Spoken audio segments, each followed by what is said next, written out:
Good evening, everyone. Welcome to City Council special meeting for November 7th, 2017.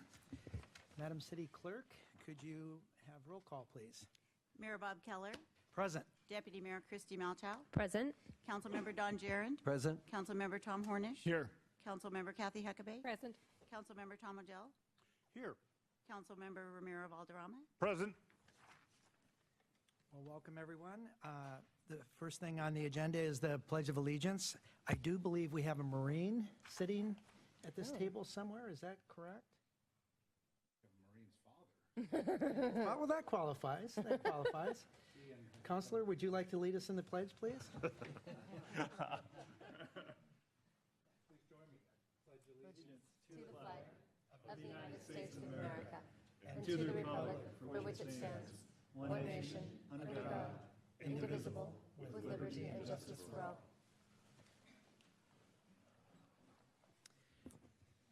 Okay, so first thing in order is approval of the agenda. So moved. Second. Been moved and seconded. All those in favor say aye. Aye. All those opposed say nay. It's been approved 7-0. And next on the agenda, while we welcome everyone here, we have executive session on the agenda, which means we'll be departing to conduct executive session on potential litigation pursuant to RCW 42.30.1101I. And that should take an estimated 30 minutes. So with that, let's go to executive session.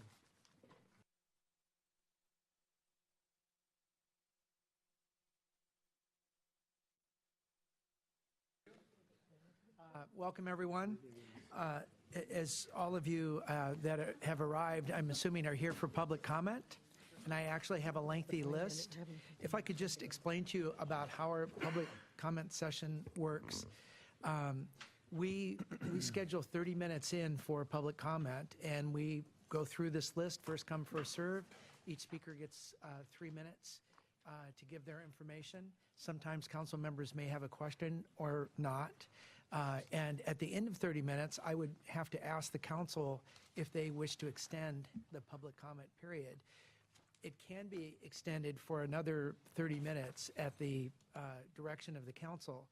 But at the end of 1 hour, any public comment that did not get covered in that period of time, we would stop public comment at the end of that hour, and then at the end of our meeting, so that we can conduct our business, we would allow public comment at the end of our meeting again. That is the policy of the council. I would like to tell you, though, that we have some meaty subjects to talk about tonight, and I think many of you are here to hear comment maybe about the agenda that we have. And so I would say that for us to spend more time on the agenda items, if there are people here that have the same issue and you're together, if you would like to combine your time together, that would be helpful. If any of you don't have to use your entire 3 minutes, you are certainly welcome to come up, give your name and address, and indicate that you agree with the person that spoke on that subject. That would get you on the record, but save some time as well. But I do want you to know that we are here. Public comment is very important to us, so we do want to hear what people have to say. So with that, for me to get off, I'm going to actually read public comment for you specifically. This is an opportunity for the public to address the council. 3 minutes limit per person, or 5 minutes if we're representing the official position of a recognized community organization. There may be some videos, and they had to be submitted by 5 o'clock. And then please be aware that these council meetings are videotaped and available to the public. So with that, we'll start off with the first person on the list. Mr. Mayor? Yes. Maybe you should point out that we have 3 public hearings coming up, and so if you're talking on those topics, you should wait for the public hearing. Great. If you have looked at our agenda, you'll see what items are on our agenda that have the public hearing. In fact, the first one would be the erosion hazard near sensitive water bodies pilot program. The second one will be our budget. and the third will be about the property tax levy. Then after that, we'll be talking about the moratorium, but that is not a public hearing. So with that, let's start with Arn Thoren. Welcome. Arn, if you could give your name and address at the podium, please. For the record, my name's Arn Thorain. I live at 24617 Northeast 8th Street, Sammamish. It's actually in unincorporated King County. We're pretty well surrounded by the city. But what happens in the city has a great impact on us. First off, this being Election Day, I'd like to thank all the elected officials for serving and for listening to us and trying to make all our concerns right. We appreciate that. With development comes traffic, and with development comes runoff. Impervious surfaces with houses and roads has really impacted Allen Lake. That's the little lake that we live on just east of the city. It used to be a peat bog with very little water in, very little water out. And with development in the last 25 years, it is a huge increase in the water in, but the water out is still the same. Very slow, very small, very weed impacted and low elevation change. And so we flood because of runoff from the city of Sammamish. And we brought this up about a year ago, and I wanted to say we're very proud that the city staff, Tanya Denzil and her team, have been looking into the problems associated with development, the impounding of water of what was King County, and built 2 regulations at the time. They are not adequate anymore. They aren't functioning properly, and it really impacts us. And so what we'd like to do is see, before any more building goes on, that we rectify some of the problems that have been created by past building so that we don't exacerbate the problem by adding more runoff to it. Thank you. Thank you very much. Just for a comment also, I'm sorry, I was just going to comment on the button for the public here. The yellow light comes on when there's 30 seconds left. Thank you, you didn't use up all your time. But for those people... Yeah, I was going to say, Bob's using it. The yellow is a warning, and then the red is the end of the 3 minutes. Just wanted people to know that. Thank you very much. I didn't run over on it. No, thank you. Sorry. Okay, Kim Allen.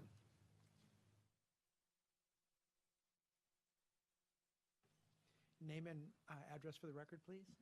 Kimberly Allen with the Wireless Policy Group, 113 Cherry Street, Seattle, Washington, 98104. Good evening, Mayor Keller and council members. I am here tonight on behalf of Verizon Wireless to talk to you briefly about the building moratorium that you're going to be discussing later. We're here to support the staff options that they have provided to you. As you probably know, a wireless application, wireless facilities do not generate traffic, and as we understand it, that is the primary focus of your moratorium. Those applications, we would like to ask that the council exempt them from the moratorium. We are on the verge of introducing small cell technology to add capacity and speed to the network here in Sammamish, and would like to be able to proceed with our plan to do so. So we will be back at your public hearing, but just wanted to introduce the topic and to thank staff for a very thoughtful set of options for you tonight. Great. Thank you very much, Kim. Steve Dugan.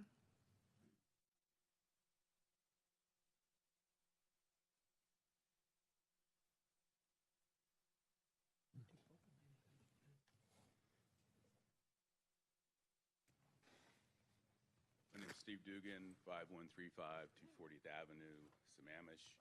I'm here in regards to the project adjacent to the Civic Center here, proposed senior housing project. Town Center is finally taken off. I feel that we have momentum, and I'm just basically lobbying to keep promoting the Town Center and not hold it up for a moratorium, which can turn into a 7-year program. So I think senior housing is a need that I personally, for my family, and several of the council members I spoke to, similar type of need for senior housing, commercial health care services supporting that, and I'm just here to comment about the lack of senior housing in this market and the potential to develop it. So thank you. Thank you very much. Next up, Doug Sogi.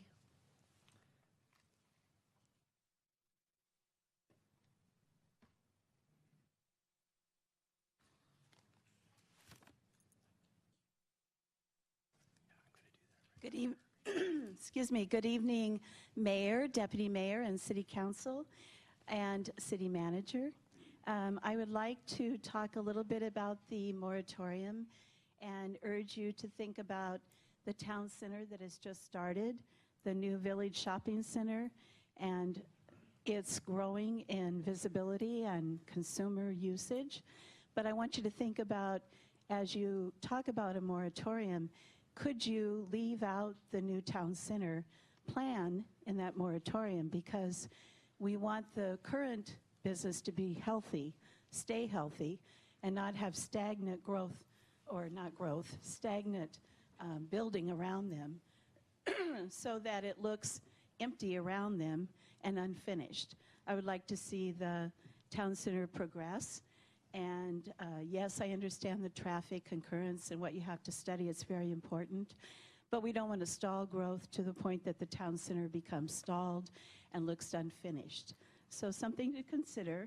The other thing I want to mention is that the Chamber of Commerce does support the new retirement center and the new hotel possibility of going in next to the City Hall. We do need a hotel. I hear over and over from people calling the Chamber. They want to know where their people can stay when they're doing tournaments here, when they have visitors here. Would be nice to have a little boutique hotel, if nothing else, with a restaurant on top. And folks here want restaurants. They want finer restaurants. So that would be nice. The retirement home is needed.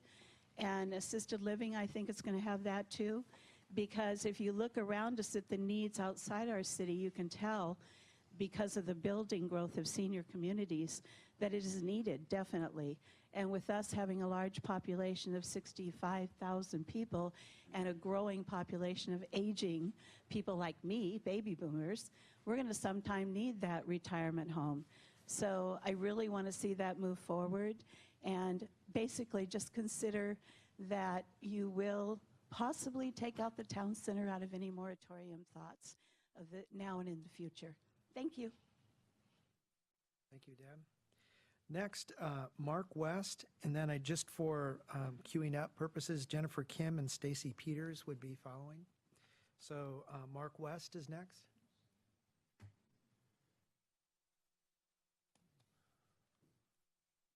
Welcome. Mark West at 25026 Northeast 18th Street, and part of the neighborhood preserve the 18th Street. And very supportive of the traffic moratorium in particular. We are in the unincorporated, but just like 50 yards outside of the city limits.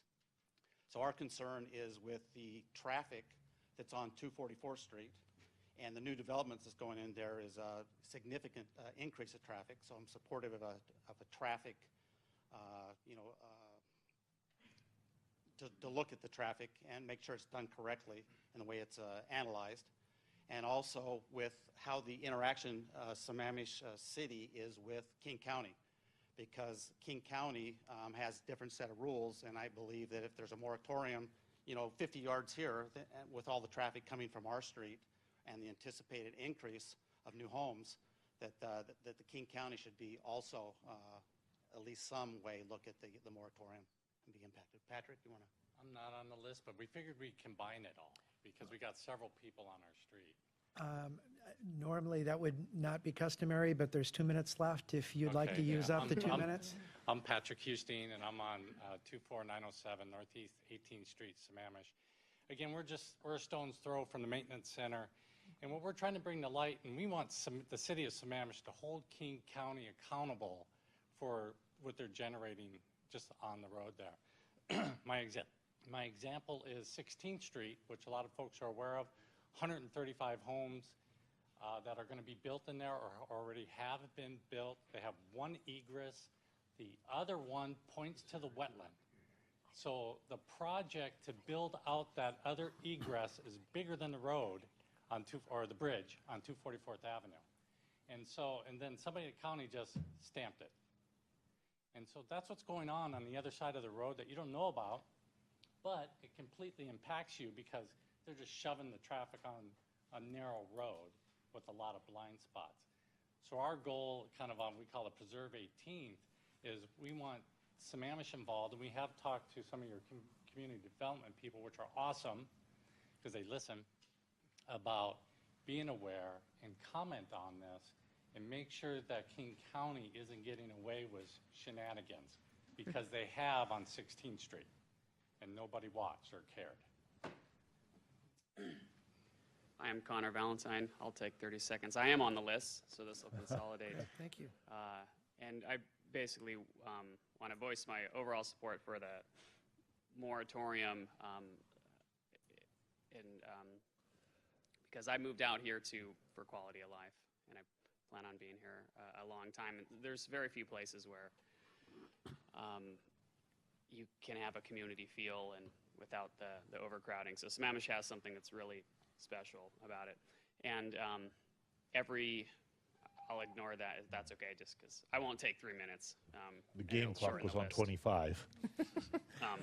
If you could just wrap up for us, because there were other people in line before you as well, so. Yeah, I'm just saying I'm on the list a little bit, so I don't need to take those 3 minutes. I'll just take a few more minutes, or a few more seconds there. You know, everything that happens east of 244th is ultimately Sammamish's problem, and that's why even though it's King County, that little zone there, anything that gets built there becomes a Sammamish traffic issue. All feeds into Sammamish, and I'm sure the city has some interest in, you know, annexing that area at some point anyway. So even though it's King County permitting, Sammamish plays a big role in allowing and kind of what goes on there, because Sammamish has the rights of 244th. So Great. If you could sum up, Connor, please. What's that? If you could just sum up, thank you. Oh, I'm done. Great, thank you very much. Great. Next, we have Jennifer Kim. Mr. Mayor, Yes. I do have a question for either council or city manager. Did I hear that more than 100 homes were built by the county there, were allowed with only one ingress and egress? And I thought they had a development. A bunch have been permitted, 50 have been built, and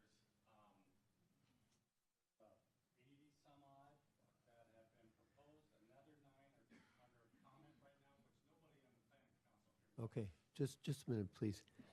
If city could check with county to make sure that they don't approve over 100 without more than one ingress and egress. We'll definitely check on that. Thank you.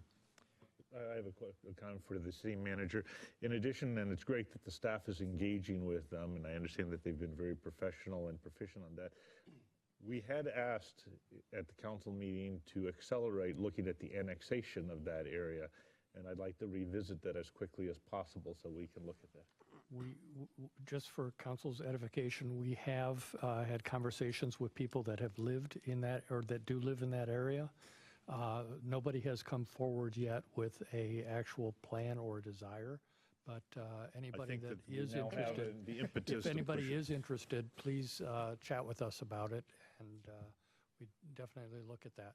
That particular area is in our planning and annexation area, so that would be something that could be beneficial to you. Very good, thank you. Jennifer, thank you for your patience. Name and address for the record, please. Jennifer Kim, 4001 239th Place Southeast. First, I'd like to thank Tom Odell and Christy Malchow and Tom Hornish for initiating the moratorium and for realizing that we need to have time to address the big problems of traffic and for our infrastructure. And thank you to the rest of the council for approving it. There have been some concerns that the moratorium might be repealed before we have new traffic policies implemented. And this would have a huge negative impact on the city. With over 800 housing units already vested, there will also be a rush for new development. So I really hope that we can have some of our traffic problems addressed before the moratorium is lifted. One traffic policy I would like to see changed is the use of segment averaging to make a road like Issaquah Pine Lake Road not fail. So when you have 2 lanes on either side up by Sunny Hills and QFC, that will make that road never fail. And I can tell you, I live right across from the Connor Jarvis development off Issaquah Pine Lake Road, and it fails every day. It sometimes takes 5 minutes to get out onto the road. Traffic can be backed up all the way down to Issaquah Falls City Road, and adding a 3rd lane, which Connor Jarvis development is going to do, or adding a shoulder is not going to change the traffic there significantly.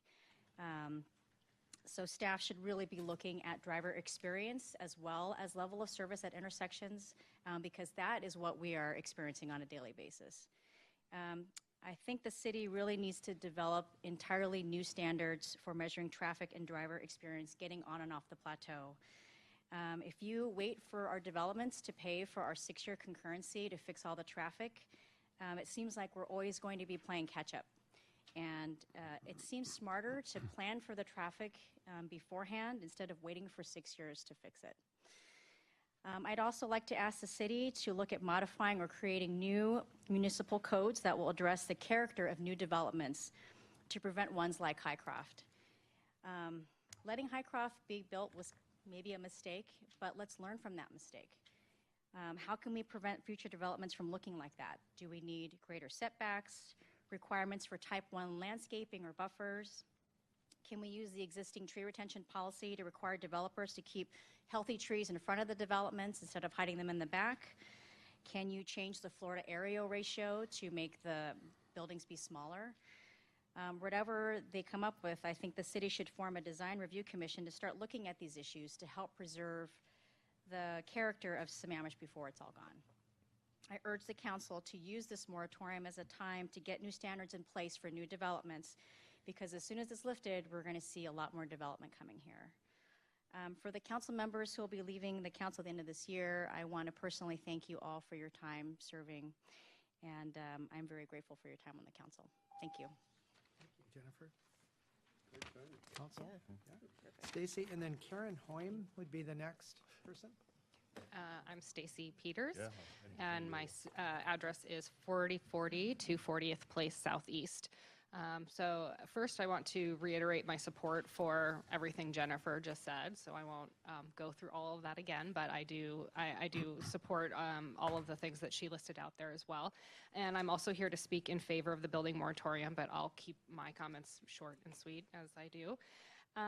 So I'm sure that you have received a lot of comments from developers and a limited number of people who are opposed to the moratorium, and probably not a lot of comments from those who are in support of it. And that is not surprising to me, and I hope it's not surprising to you, because most of the people in our town have not seen any changes from that. As we know, they won't see any of those changes flow through for another 2 years. But please believe that many people in the city are very pleased that you took the big step for the moratorium, and that we are now waiting to see what it is that you're going to accomplish with it, and we really want to see that follow through in this 6-month period.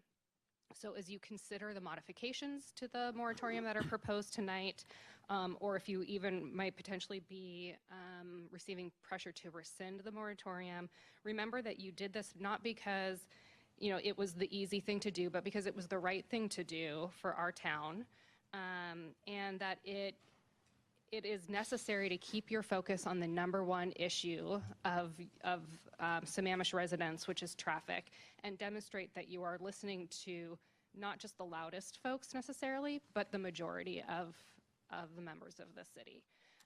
And I encourage you to really keep your focus on traffic. It's definitely the biggest issue here, and you have the power to fix it. So I'm really excited to see what happens. Thank you all for your service. Thank you. Next is Karen, and then Kyle Miller. My name is Karen Hoyam. I will give you my address, but I'm actually consolidating with Kyle Miller so that, in the interest of time, Thank you. so that our other member can speak for his spot, just to get us all in. So my name is Karen Hoyam, address 1011 240th Avenue Northeast, and Kyle Miller, his address is 909 240th Avenue Northeast. Dear City Council, thank you for the opportunity to address you tonight. Sammamish is a wonderful place to live and I appreciate your commitment to sustain and to lead this community. My husband and I have lived in Sammamish for nearly 20 years, since before it was a city. We have raised our family here and will soon become empty nesters this coming fall as our younger daughter joins her sister in college. We purchased our property, a home with land, as an investment. Our land is zoned to be a neighborhood of single-family homes, and it makes perfect sense for it to be so because it's surrounded by neighborhoods of single-family homes. For years, we and our neighbors have discussed that if our lives align together, it would make sense for us to sell our property as a unit. And now, as one neighbor is retired and two of us have children in college, the time has come. So nearly a year ago, we gathered together, selected a broker and a builder, Quadrant, to buy our properties as an assemblage. This process was deliberately planned and timed to ensure retirement and college funds now as they're needed, funds that have been building for this specific time. The selection of Quadrant was also deliberate. We're confident that our project will benefit this place and improve traffic. The project is of single-family homes, and it will include significant improvements to Northeast 8th and 240th Avenue Northeast. Its presence provides a grid pattern for streets to improve traffic flow, and it will give Lake Washington School District the option of having an additional access to Inglewood Middle School. Thus, it benefits the community, and it will improve traffic in many areas. Just as the timing and details of our projects were intentional and planned, we know the moratorium was not put together overnight. However, there was no listing of it in the agenda, no communication that could have protected us, those of us who had been so advanced in this process. If there hadn't been, we would have dotted that last I, and I wouldn't be speaking to you tonight. For way back in August, Quadrant had a formal pre-application conference with the city. And since they completed this required part of the plat application process, and for all the reasons that I've mentioned, we believe that the moratorium should not apply to this project. This project is part of the solution for the city. We ask that you simultaneously protect our families and ensure what's best for Sammamish by making this project exempt from this moratorium and allow it to proceed. Thank you for your consideration. Thank you very much, Karen. Council? No? Kyle, then you took Kyle's time. Bonnie Gears from our group was going to take that spot if allowed, since I spoke for Kyle. I do have to tell you, we have She's people just in a couple line. back. Pardon? She's just a couple down. Otherwise, I would have read into the record Kyle's, which was our intention. So it's up to you, Mr. Mayor. I would rather go in the order. I don't want to speak for the people that are there. I'd like to just go in the order that the people have signed up. So Leah Vega, and then Claire Maybe.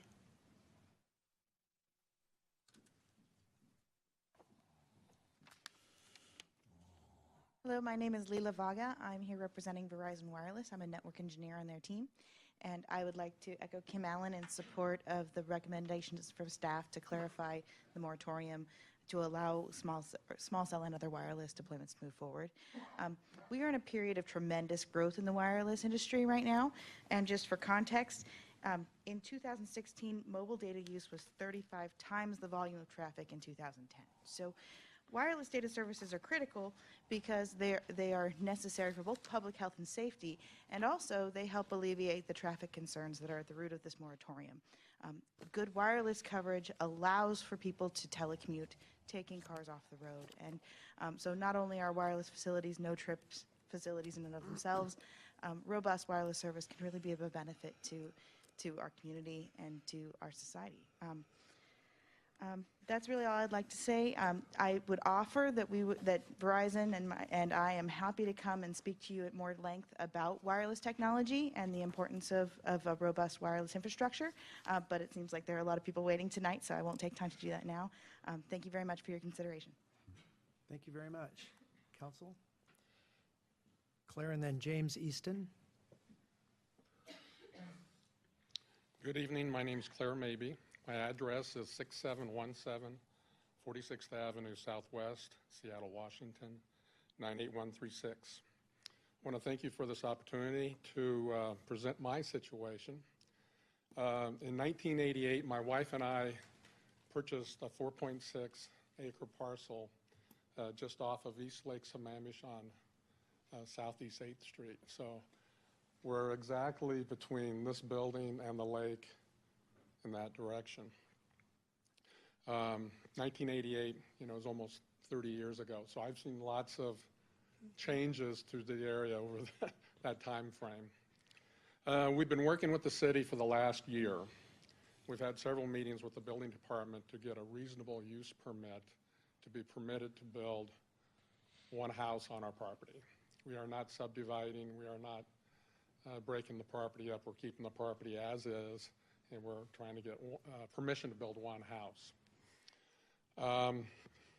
Our understanding of the new adopted moratorium precludes us from submitting the application even though it involves building the one house.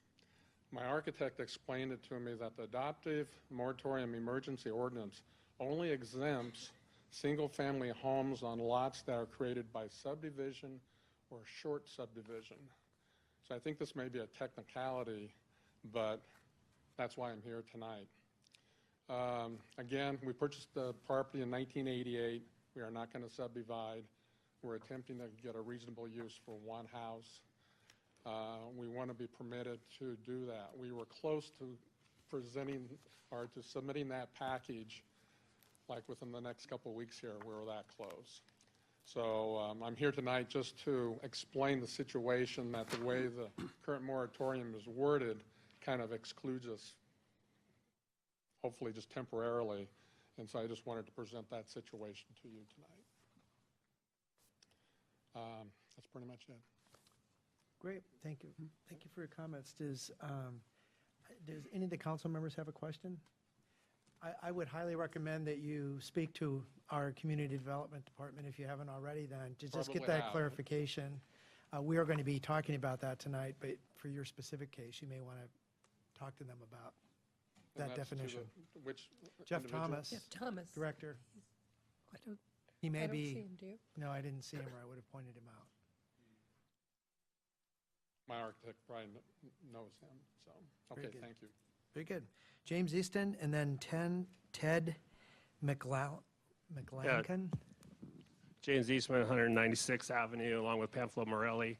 Last time I was up here, my wife said, "You're way too big to be getting all emotional. You need to be like the person after you who's nice, kind, and gets a lot in." I'm not going to tell you who that person is, but I am here to talk about stormwater tonight, so I'll let you figure it out. Here are the subbasins in Sammamish.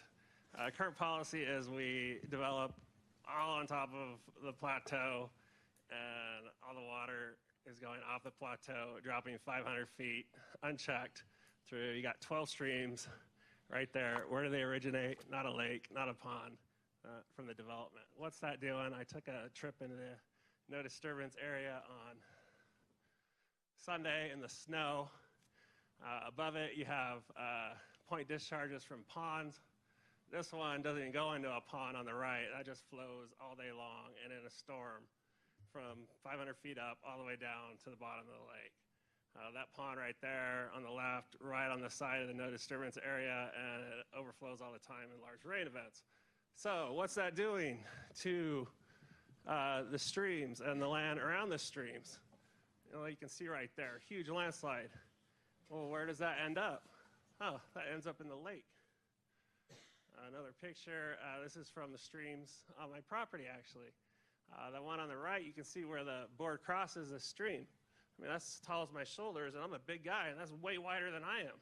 We're talking millions and millions of cubic yards of erosion happening right now in the no disturbance area. We say it's the no disturbance area because you're not supposed to disturb it for development, but yet we dump all the water from on top of the plateau into the area, and look what it's doing.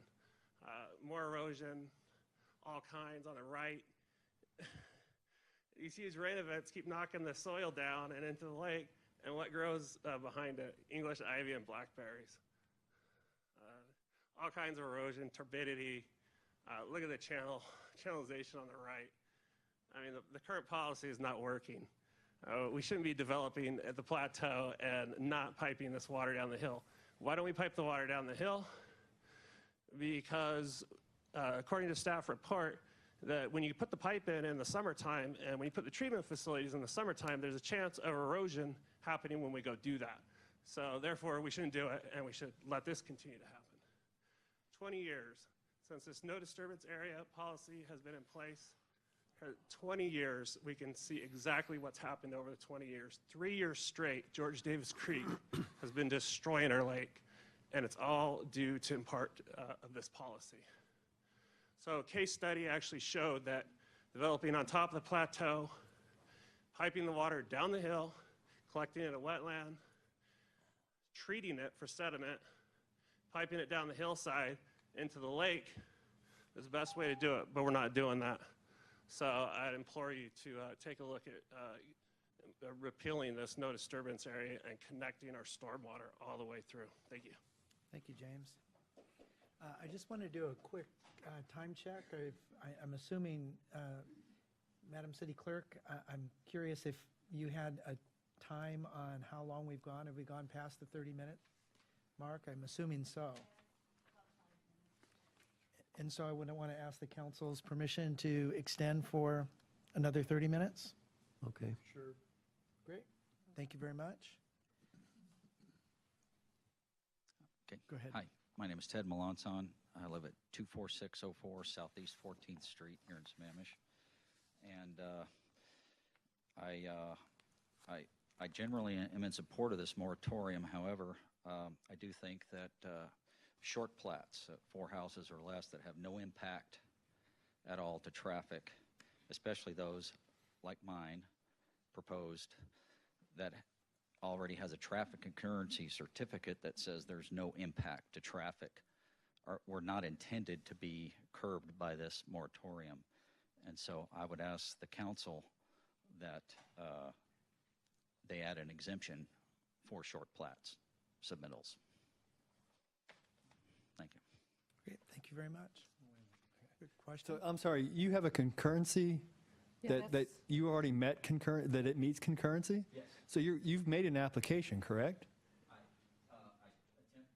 attempted to make an application and it was rejected because of some technicalities, so I have to resubmit it, and now the moratorium came into effect. So you have a traffic impact study versus a concurrency certificate? Traffic concurrency certificate that says we have no impact to traffic. The traffic impact analysis. Okay, Yes. I wanted to clarify. Okay, Yes. thank you. Any other questions? Thank you. Next, Bonnie Gears, and then I'm having this, is it Gins? I don't know if I'm saying this correct. Step. So, am I saying this correctly? Gina? Gina, there we go. Go ahead. Bonnie I'm Gears. sorry, I want to come back to the prior. Wouldn't our current exemption of if an application has been made but not yet deemed complete cover the prior scenario? I believe so. Maybe you ought to talk to Jeff a little bit more about that. So yeah. Community development on that. Okay. Okay. That's another one. I'm speaking to Ted here. Ted, you might want to speak to Jeff Thomas, our community development director as well. Very good. Bonnie Gears, 15900 Southeast East Gateway, Bellevue. I'm Senior Vice President with Quadrant Homes. Thank you, Council and the Mayor and staff for being able to provide comment tonight. We at Quadrant have had a history of partnering with cities and neighbors to create high-quality single-family residential communities, and we have a great opportunity in Sammamish that we're very excited about. It's about 38 lots just north of Northeast 8th and next to Englewood Middle School. Some of our property owners are here tonight. You heard one speak already. They are excited about the opportunity for us to move forward, and I'm here to ask you to exempt the project from the current moratorium on a couple of different bases. One of the unique opportunities with this assemblage is that we are at the gateway of the future grid that the city would like to see constructed north of the Englewood Middle School.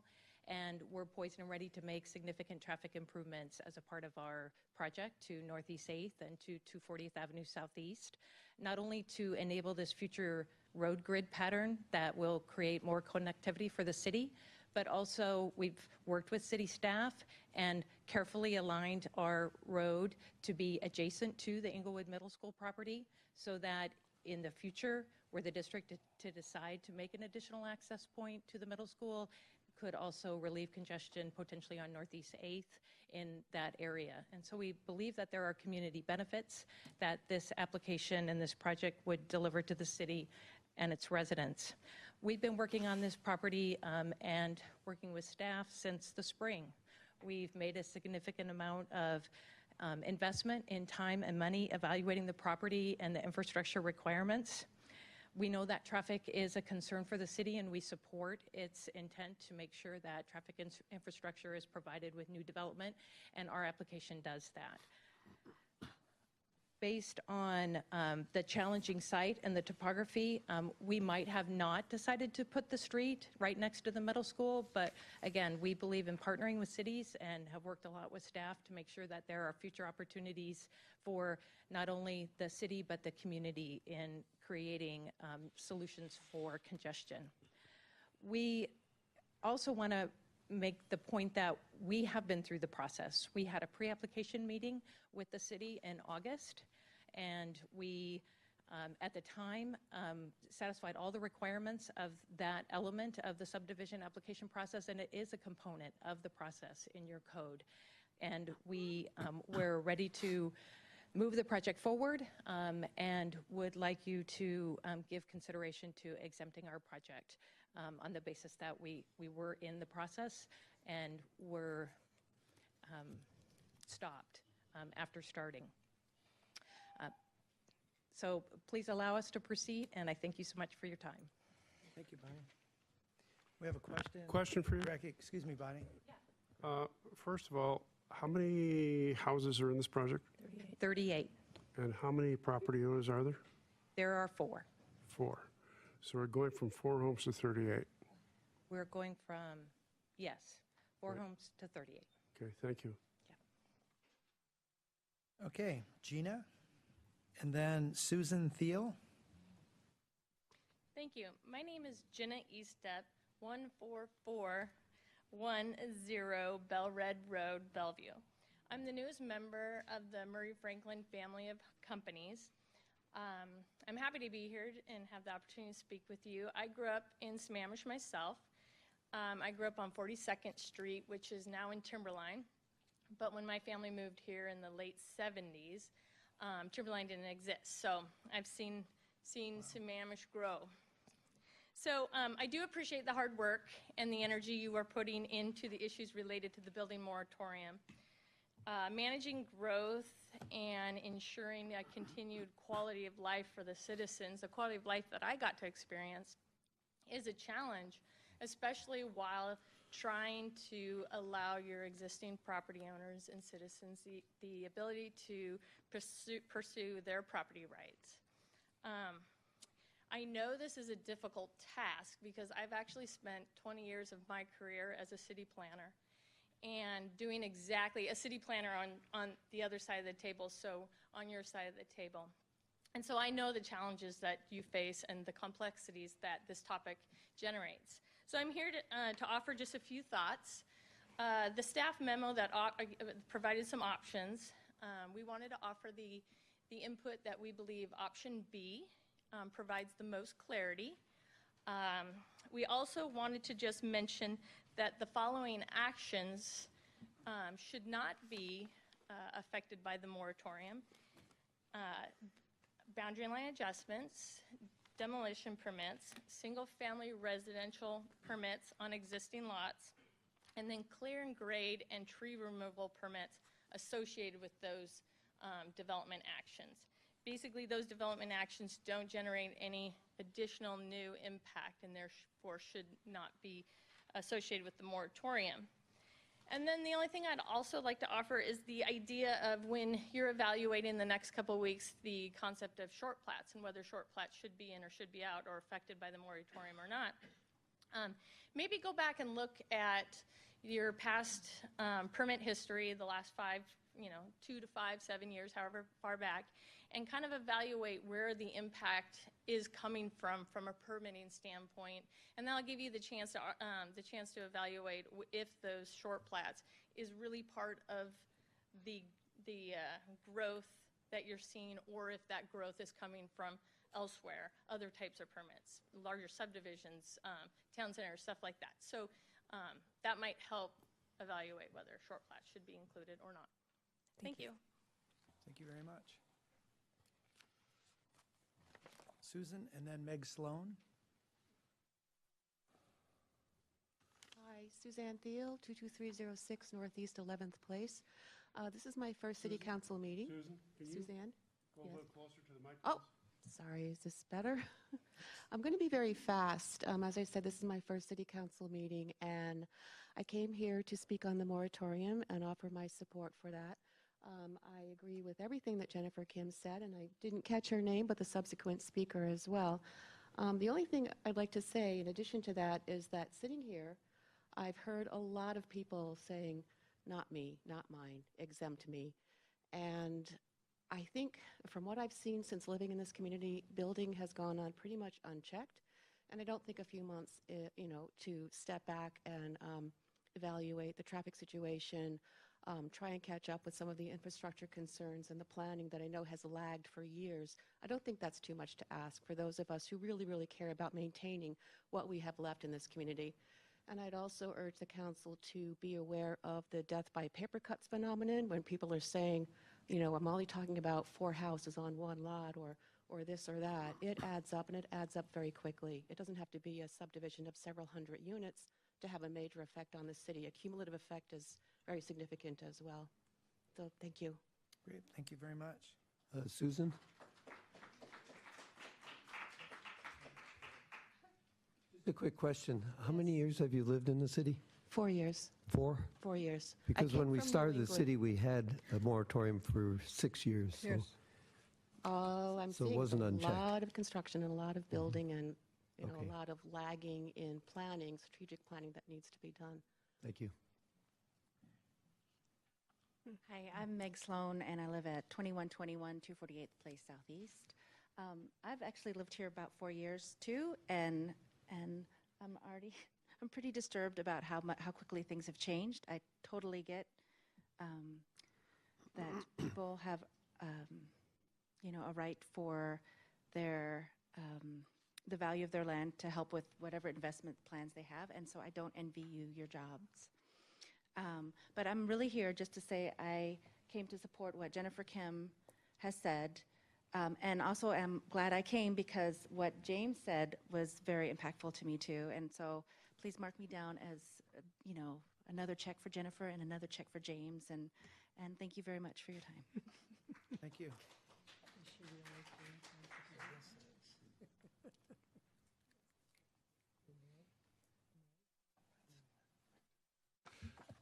For those that are interested, Jeff Thomas is now by the door. Run, Jeff, run.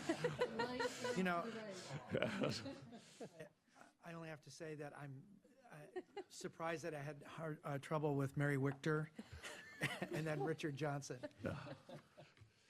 Welcome, Mary. Yes, It's probably exactly. because I've You're never right. been here before. Maybe it was my handwriting. My name's Mary Wichter, and I live at 408 208th Avenue Northeast in Sammamish, if you didn't memorize it. I have 2 topics. I'll try to be brief. The first one is on the moratorium. When you put the moratorium, I understand that you're doing it for traffic. Part of infrastructure is stormwater, and you've already heard other people talk that I don't know, and I didn't prep to come up here, about cumulative effects, and if you just don't deal with stormwater, you need to do that. The concern I have is I live in Tamarack, and Tamarack and Inglewood are historic neighborhoods. We've had 5 emergency surface water management ordinances, 2014, 2015, and 2016, and we have existing lots that were pre-cut up, like already cut up vegetables that don't need to have short plats, and they don't need to have major subdivisions, but there's about 90 lots hanging out there that people can build. And the current way the moratorium is, and the way that you have option A, people, if there's already an existing lot, or they want to do an RUE, they can build. We also have water runoff problems in our area for which the problems have not been addressed, and it seems really unfair to keep allowing houses in those areas to build when the infrastructure isn't there, even though it's supposed to be there, because we've had 20 houses built above me and 10 in a landslide hazard area and 40 in Tamarack. So I guess my request would be, it looks like option B is restricting new single-family homes on anything, anywhere, and I like that. And the concern is if you don't change it, or if you don't change it as it is, or if you do option A, you are actually sending development from town center, which is shut down for moratorium, and you're sending it to the R1 areas, so people are going to build the giant McMansion home, and they are going to build on the very steep slopes, and you are going to cause more problems. So you absolutely have to put a moratorium in the areas that you don't want to drive the development there. So I think option B makes a lot more sense. And in that, in the comp plan, there is a steep slopes map. The steep slopes have never been mapped before. They are not labeled in the comp plan. They are not part of the Sammamish property tool, which is a new tool online. And there's not a map that you can expand to find them. They have not been identified in my area or other areas. And we really need to have the steep slopes identified, because you guys are considering landslide stormwater changes in the next 2 weeks. You are considering erosion hazard near sensitive water bodies. And you need to know where all of those environmentally critical areas are. So I sent you like a 25-page PowerPoint yesterday on how the new tool, like if you put the shoreline designation and you have the erosion hazard near sensitive, and how that works with the non-disturbance area, because you have to look at all of those. They stack up and they're not equally spread. And the one piece that's missing is the steep slopes are not a map that's available. And I've talked with the city manager before, and I spoke with Deputy Mayor Malchow this weekend. We need to have those so people can see where those are, so you can know where they are. And I don't believe you can make these decisions without them. And were I to draw maps tonight, which I haven't, I would actually have to draw a map putting steep slopes on the other ones so that you understand the no disturbance area and some of the landslide hazard area that are having problem with stormwater have those in them, and you really shouldn't be putting development there. In fact, in the comp plan, it says that it should limit development. Thank you. Thank you, Mary. It's more for the city. It's more for the city manager. So I sat down. I think I had a very similar conversation with Mary that you did, and she speaks at least a little bit slower when you give her an hour of time rather than 3 minutes. But I categorically agree with her that we need steep slopes on our maps. It's a very critical piece, especially when you're looking at that western slope where we have landslide hazard areas, landslide hazard drainage areas. So we do need that. I agree, and I tried to look at that map, and I could not get it to move and to add the layers. So I'm going to try again, but it wasn't working. The layering that she talks about, too, it is often very difficult to discern some of the colors, and she talks about how when you turn layers on and off, it's very hard to see if something's underneath. We need to change it so it's more user-friendly. We can work on that. Happy to tell you which colors to use. Thank you, Mary. Thank you, Mary, and sorry for missing your name on here. Richard Johnson. Richard Johnson, 20035 Southeast 27th Place. I have a comment and a request on the moratorium. My comment is the numbers suggest that the moratorium will not adversely affect the city's ability to meet the growth target. Correct. The best estimates that I've been able to come up with are that the city is supposed to add 2,345 units from where the city was on April 1st by 2031. Since historically the city has built at an average of 220 units a year, that would be 11 years, 2028. I have this feeling the city may be building faster than 220 units a year just now.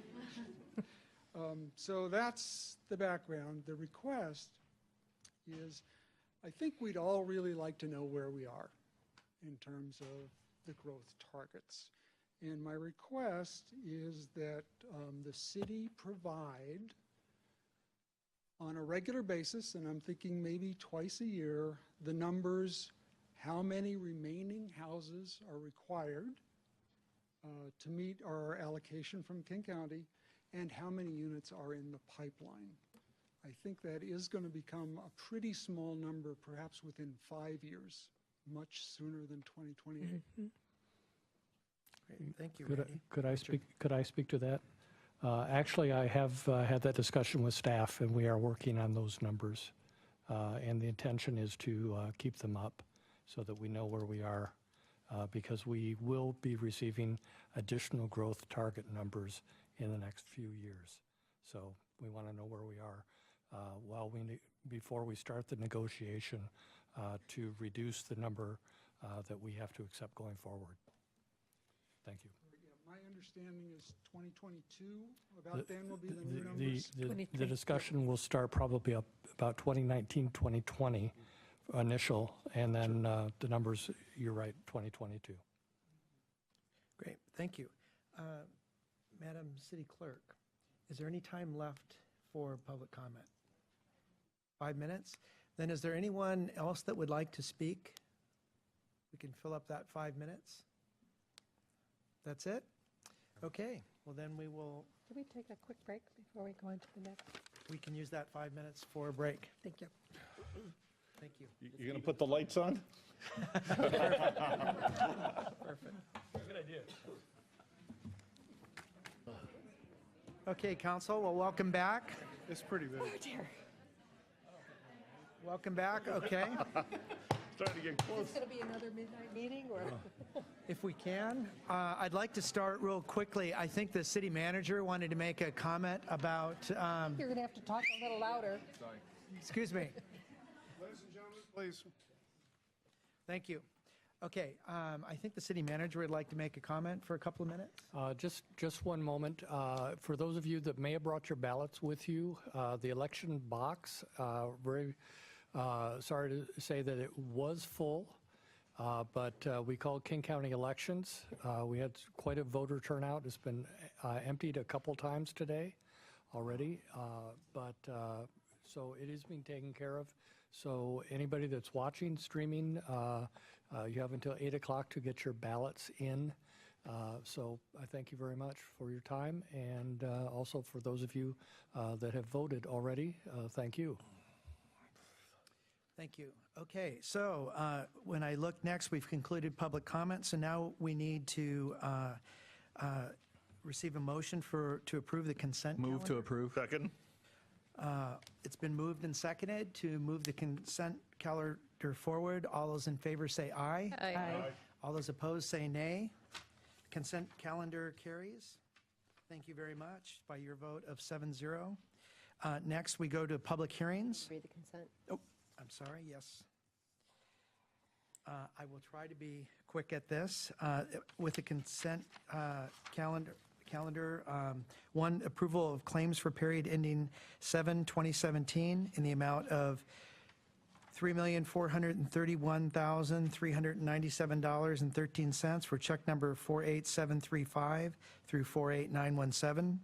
Second, ordinance for the second reading, amending Chapter 46.30 of the Sammamish Municipal Code relating to stopping, standing, and parking, providing for severability and establishing an effective date. This is ordinance number 02017-452. Number 3, related to surface water management, amending Title 13 of the Sammamish Municipal Code, providing for severability and establishing an effective date of 02017-453. Repealing resolution number R2009-374 and establishing capital asset and small and attractive asset policies. R2017-751. Resolution granting correction of the Symphony Ridge 2 subdivision. R2017-752. Number 6 is interlocal with Eastside Transportation Partnership. 7 is an interlocal agreement for emergency management performance grant with Washington State. Interlocal agreement with Emergency Management Assistant Compact with EMAC and Pacific Northwest Emergency Management Arrangement, PNEMA, assistance with State of Washington. A contract for Zacchaeus Creek Basin Plan, Altera Consulting, and then the amendment to the Transportation Master Plan with Fair and Piers. And that's the consent calendar. Next would be our public hearing. First one is for the first reading on the erosion hazard near sensitive water bodies pilot program permanent regulations. With that, I could move to the city manager. Great, thank you, Mr. Mayor. So last night this was introduced for discussion, and without further ado, to keep things moving right along, I'll turn things over to Jeff Thomas, our Community Development Director, and David Pyle, our Deputy Community Development Director. Great. Thank you, Mr. City Manager. Good evening, Council, and all the folks in attendance. I'm honored to have had my name announced so many times during public comment. It's never happened before that way, so you've got me in a good spot tonight. But we thought we'd do just a real quick verbal recap. We had a full presentation last night. There were a lot of good questions from council members. I know we've got at least 5 or 6 people signed up to speak at the public hearing tonight, but before we turn it back over to the mayor to tend to that, just procedurally, a couple quick reminders about where we've come from. May 22nd of this year, the council adopted an emergency ordinance that in effect removed the pilot program provisions from our Sammamish Municipal Code. That emergency ordinance is good for 6 months. So for those keeping track of time, 6 months will be on or about November 22nd here, coming up in a few weeks. In addition to adopting that emergency ordinance, something that we always do for a development regulation when it does occur is we have to go through a full regular rule-making process, legislative review process. So the council directed staff to undertake that. What we did first, we went about really crunching some data in our GIS system to try and figure out how many lots, what sizes they are, the types of variables that would go into whether this pilot program is something that we should be continuing or not. A very long data-driven story, we got to some conclusions that we didn't feel that it was appropriate to continue the pilot program.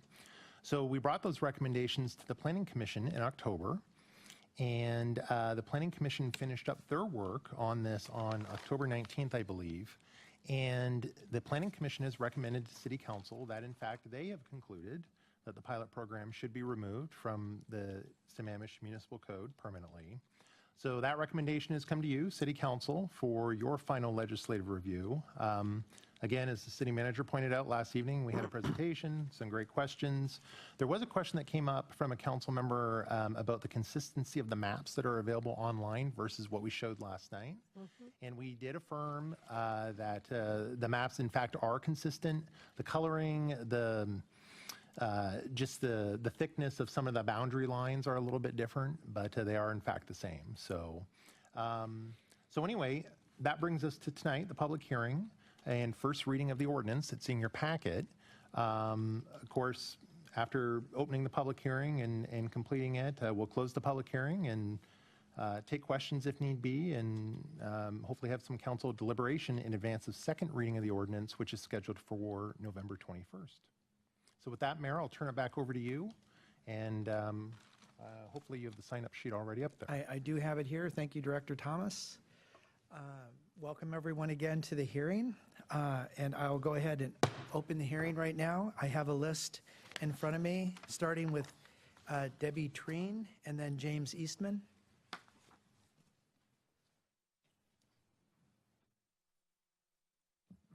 Thank you, Mayor and council members. My name's Debbie Treen, and I live at 1825 East Lake Sammamish Parkway Southeast. I am not on the water. I am on the parkway, but all of the runoff and impact from the steep slopes that are above us, they come down to our property. We have about 2 acres. It is also within the no disturbance zone. So we are directly impacted in the sense that we cannot do anything on our property except the single-family home that's there. And this was first brought to our attention in May when we discovered that there was a proposal to build 30 homes directly up the hill from us. And of course, that makes us very nervous. There's a tremendous amount of sloughing that goes on. If you've driven along East Lake Sammamish Parkway, you've probably seen it on the hillsides. That happens all over the place. And as the earlier spokesman showed pictures of the kind of erosion that's going on there, my argument would be that that is not an argument to do tight-lining water drains going all the way to the lake. That is an argument for preserving and protecting that hillside, identifying those dangerous areas, and what would retain them? How about some more trees and some more vegetation, not removing all of that and replacing it with hardscape? That's only going to make things worse. So I'm here tonight to speak in favor of repealing the pilot program. As the staff has pointed out, and I strongly agree with, it has resulted in kind of that law of unintended consequences. It might have been a good idea, or it might have been perceived as a good idea, but instead of getting the sort of sensitive development that was anticipated by the council, you're getting these larger than expected developments of property and more impact than should be allowed in the no disturbance area. So I urge you tonight to go ahead and completely remove the pilot program from that, from the erosion hazard near sensitive areas bodies regulations. Thank you very much. Thank you, Debbie. James, and then Casey Thompson. Waiting for my presentation.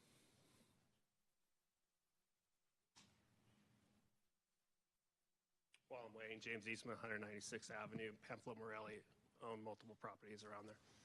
Do you want me to go ahead and start while I'm waiting, or do you want to wait for me to wait for the clock?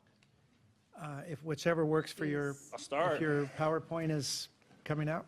All right, so I just gave a presentation on the no disturbance area, and I'm in favor of getting rid of that due to the clear data.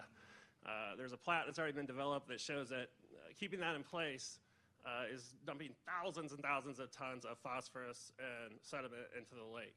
And it makes sense to filter the water, pipe it into the lake. So yesterday, in the meeting, that data was presented to the Planning Commission, completely ignored. Nobody even asked me a question about it. Presented it yesterday in the meeting, and the staff asked the question, hey, why was this repealed in the first place? And it was opposition to the Parker plat.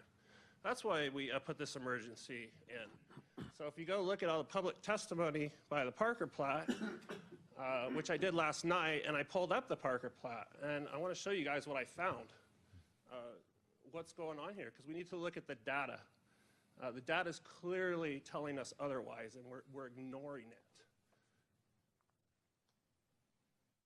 It's the same presentation that I had up earlier. Oh, it's the same one. Yeah, sorry. So the data clearly says that we're eroding into the lake and we're dropping all these dangerous chemicals into the lake. So let's go look at the Parker plat. Emergency was enacted because people complained against it. All right, so here it is. Right here is the erosion map. It's hard to see, but about half that plat is not even an erosion area. And then you get to the next map, and a third of it is in the no disturbance zone. Wait a sec. It's not erosive, but it's so erosive that it's in the no disturbance zone. Yeah, that's because the maps are screwed up. And King County required us to change them, never did. That whole red area shouldn't even be mapped in the no disturbance zone. Sammamish's code requires us to update the maps. We never have. So really, Parker could go develop his plat right now, not even using the pilot program, and sticking all 30 houses in half his plat, and unintended consequences. Okay, this is the contouring. Look above him. These are all the people that were complaining. The reason we enacted the emergency was these people complaining. Those people are all dumping their stormwater right into his property. That's why the hillside's so wet. Not only that, but they're dumping their septic. Go look at the public comments. These people are all in septic. All up the hill is septic. That's raw sewage being dumped on his plat. And there's a stream right there that goes to the lake. All this above him, point discharges of stormwater, all going onto his property. The streets. That's 21st, where all the homeowners are complaining from. All the water hits those streets, goes down through the driveway, right onto his property. He wants to collect it, treat it, put it in the lake as part of the pilot program, we're saying, no, building the treatment facility and piping it in the summertime and constructing these facilities is too dangerous. Read the staff report for the Planning Commission. That's what it says. It's not supported by data. The data says that doing this saves thousands of tons of sediment going into our lake. So we're ignoring the data. Growth pays for growth. Look at all the money that we want to set aside for Tamarack and Inglewood, put in stormwater facilities. Parker wants to collect that entire hillside and treat it and reduce all the chemicals and put it in the lake, and we say, no way, let's just keep all that water running down the hillside. Let's keep all that raw sewage running down the hillside. Parker would bring sewage to that plat. How come we're not working with Parker to allow these people to hook up to sewer? How come we're not working with Parker to allow these people to hook up to stormwater? No, the city wants to go pay for it. We're going to increase our stormwater rates 100%. This is clearly not my backyard policy. It's greenwashing. No data supports this at all. It's been 6 months. We shouldn't even be here. This needs to be repealed today. It's a complete misuse of this emergency moratorium. Thank you. Thank you, James. Next was Casey Thompson, and then Shannon Heinex. Hi, my name is Casey Thompson. I live at 19818 Southeast 19th Street. I've been watching Channel 21 a lot today, and I just want to say how impressed I am by David Pyle's presentation and Mary Wichter's research that she did. I just want to say that all of us wearing green, which I was supposed to, but I forgot, we're all in support of removing the pilot program permanently. Basically, I want to reiterate some of what David Pyle said, that only 24% of the no disturbance area is undeveloped, so it's mostly developed right now. There's a substantial load on that hillside already. There's only 100 tax parcels that are even eligible to be subdivided. And 2011 to 2013 was a very different time. You know, we were in a recession, we were pro-growth. There's been a lot of changes since then, so I think we need to update our thinking in terms of what happened then versus what's happening now. Also, David Powell raised that the pilot program promotes large 30-plus, developments, when the original intention of it was to help a few landowners just do small, short plats. So it goes against the intention of it, and they're saying it's larger failures, high level of erosion risk, sediment loads that are too high, and it's not appropriate. And they voted 6-0 to remove it permanently. Last year, there was a record amount of rainfall. We had a lot of standing water up at the top of the hill, and that's going down the hill. That definitely needs to be addressed. Water management is a huge issue right now, but building 30 homes is not necessarily the solution either, just adding to that. Also, East Lake Sammamish can't be widened. What if there's a landslide? How are we going to handle the extra traffic, and can the infrastructure support the capacity of these extra developments? I think all these things need to be considered. Also, I want to thank you for the moratorium, and I really hope we do the hard work of figuring out what the right way is to proceed forward. It's really hard to please people. I believe in personal property rights, but at the same time, I also believe in long-term, consequences being a good outcome. So we want our kids to be able to feel proud of what we did here today. Thank you. Thank you. Shannon? Hi, I'm Shannon Hunnix. I live at 19703 Southeast 19th Street. My property borders the eastern boundary of the Parker Plat, and I can tell you right now, I've lived in this house since last May. I have some major erosion issues, and I'm tackling it as quickly as possible. But when we bought the house, they had done a lot of work in our yard, brought in a lot of materials. Most of that is already on Parker's land at this point. Almost all of the compost and all the material that they brought in as topper is gone. I brought in 10 yards of gravel last year, and half of it already washed away. So we're working on figuring out how to reroute water. I recently kind of discovered there's a drain culvert in the top corner of our property that several homes are filtering into my land, which now is filtering into Parker's land. I've walked the boundary before and seen a lot of standing water, moving water, a along my neighbor's land, and we're all very concerned about our own property, let alone what's going to happen to this 15 acres in question. So I'm strongly opposed to the pilot program and really hope that we can find a way to allow Mr. Parker to be able to build and develop and sell his land in a responsible way that isn't going to put all of our homes at risk of further erosion. And I'm a Sammamish resident, born and raised. I went to East Lake, came back here to raise my family. So I've seen a lot of changes over the years, but the amount of growth that has happened since I went off to college and have now come back, it's terrifying because I remember what traffic was like in the 90s, and we all complained, and we didn't even have a Sammamish City Hall to go talk to. It was unincorporated in King County at the time. I think we're playing a lot of catch up, and I think it's really important because you cannot unbuild. So the land that hasn't been built on, I think it's really important that we take strong action to protect it while it's still intact. So thank you. Okay. Thank you. That's the end of the sign-up list that I have. So is there anyone else here that would like to give comment? Mary?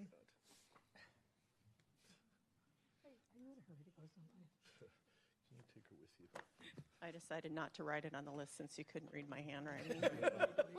My name is Mary Wichter, and I live at 408 208th Avenue. On the erosion hazard near sensitive water bodies, back in 2013, when I wasn't speaking at things here, you guys did a lot of studies. You did a cumulative impacts analysis. I have the draft of that. You had MX study what the environmentally critical areas were in other cities. I have those documents. It's over 80 pages. Read them in the last week. And I was really surprised that the city of Sammamish was spending so much time looking at how to develop the steep, really kind of environmentally challenged areas of the city. I also went to the Growth Management Act roundtable last October, and Jeff Thomas, I shall use his name again, he had produced something called the Buildable Lands Report with vacant lands.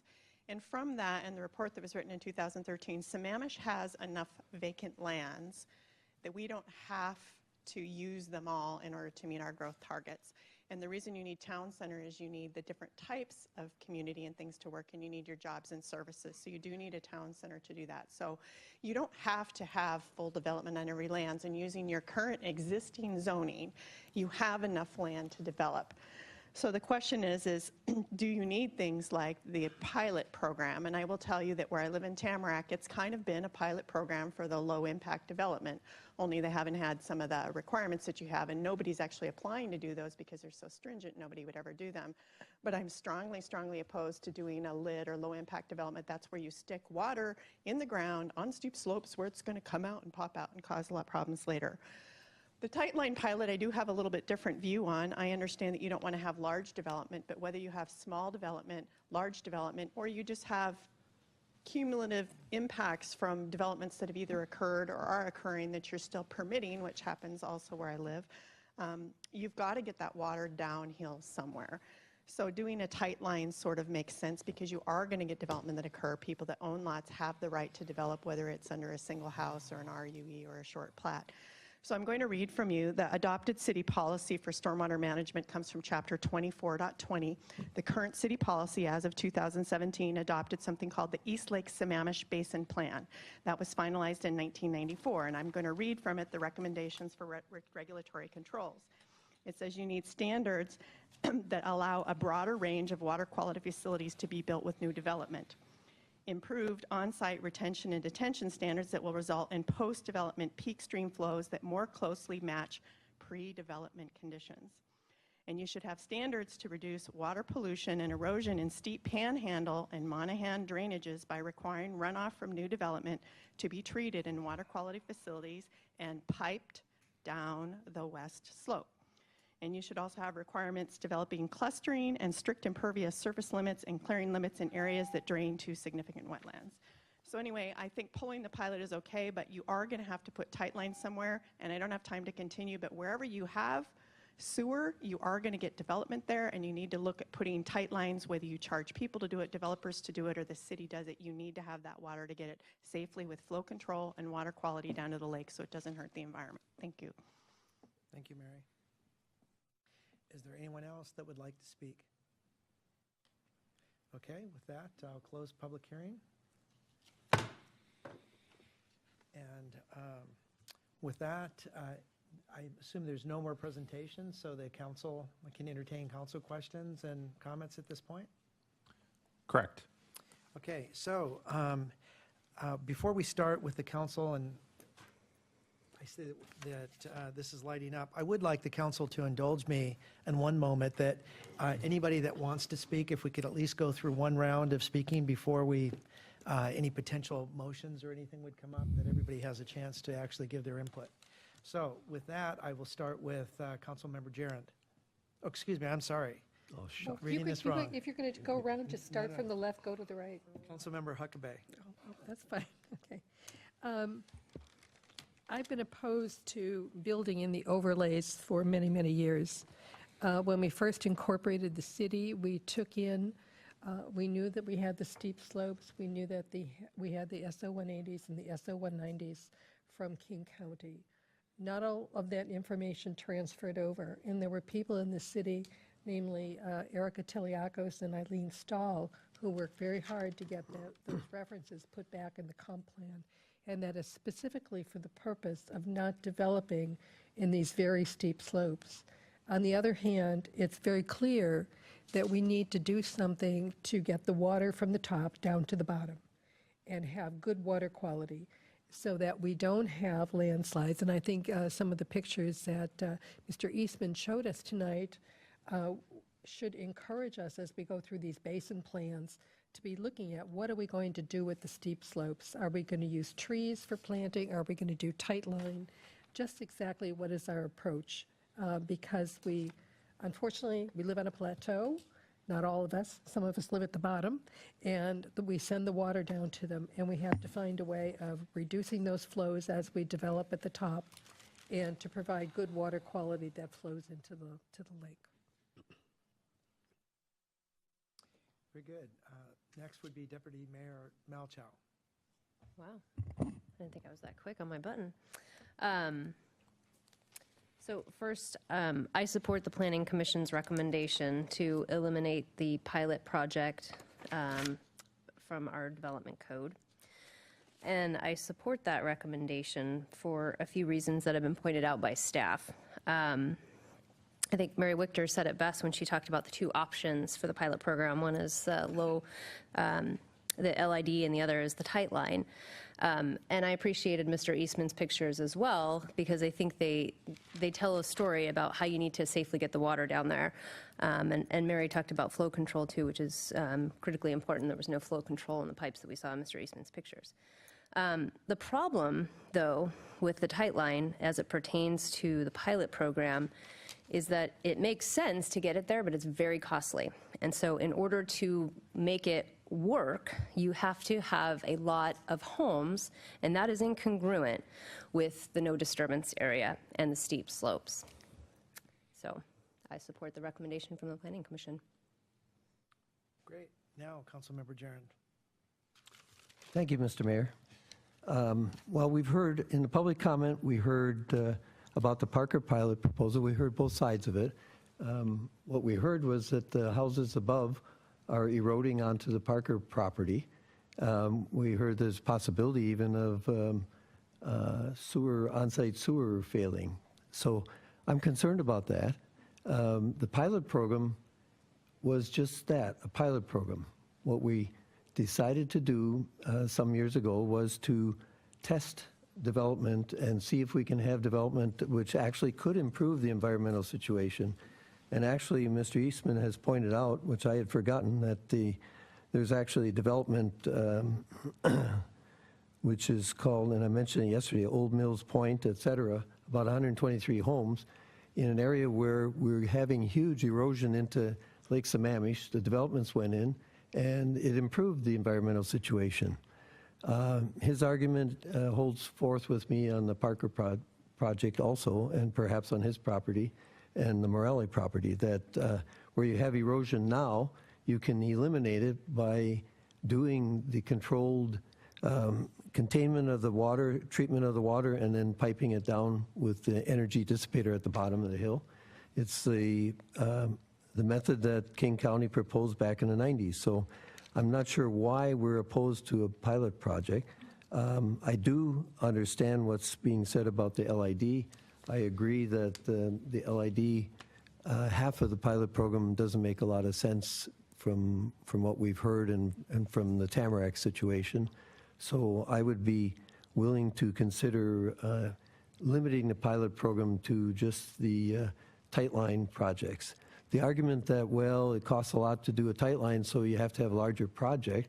Well, indeed, they did do a larger project. They did the Old Mill Point, et cetera, which was 123 homes. And a larger project handled improvements to the environment in a larger area. We have a lot of restrictions on the program as to when you do your building and disruption. And I think that the whole idea of the pilot program is to test it and see if it works. Well, we know it works. Let's test it again. So I would support retention of the pilot program. Thank you. Okay, next we have Councilmember Odell. Thank you, Mr. Mayor. When we last dealt with this subject, I had the pleasure of being mayor. And frankly, this is one of the more contentious issues of my mayoralty. It was a 4-3 vote to do this, and the council had a lot of discussion on both the pros and cons, many of which we've heard repeated here. Former Mayor Jaron was on the pro side, and some of us were on the con side. I happen to be one of those. I still am on the con side. I think that these projects carry a large amount of risk. I have a lot of empathy for the lady who testified earlier about being underneath all this. Frankly, I wouldn't want to be underneath it if it didn't work the way it was supposed to. It wouldn't be very good. We have a situation here in Sammamish where on the north and west sides of our city, we have an elevation gain between Lake Sammamish, which has a mean elevation of around 50 feet above sea level, to within a quarter, half a mile, we're at 500 to 550 feet. That's a lot of up and down. Water likes to run down. Furthermore, to compound this issue, we have different layers of soil underneath these slopes, some of which are stable, some of which aren't. But we have a lot of unstable on top of stuff that doesn't want to drain, but actually provides a blockage for the natural flow of water. We are going to be running to my mind, unacceptable amount of risk if these projects, be it LID or tight lining, are allowed to continue. I am going to come down on the side of just pulling the plug on this whole idea because, frankly, the rule of unintended consequences will come to play here eventually.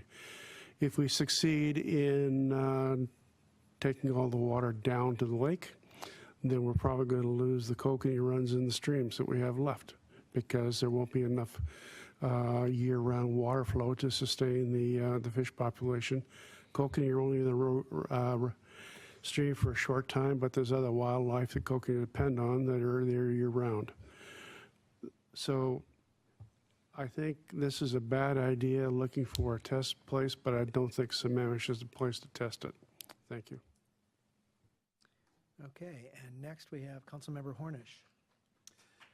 Okay, I actually want to piggyback on that, although I see it has two issues. First, the pilot issue, which is what we're talking about, and secondly, the current conditions. So let me come back to that one.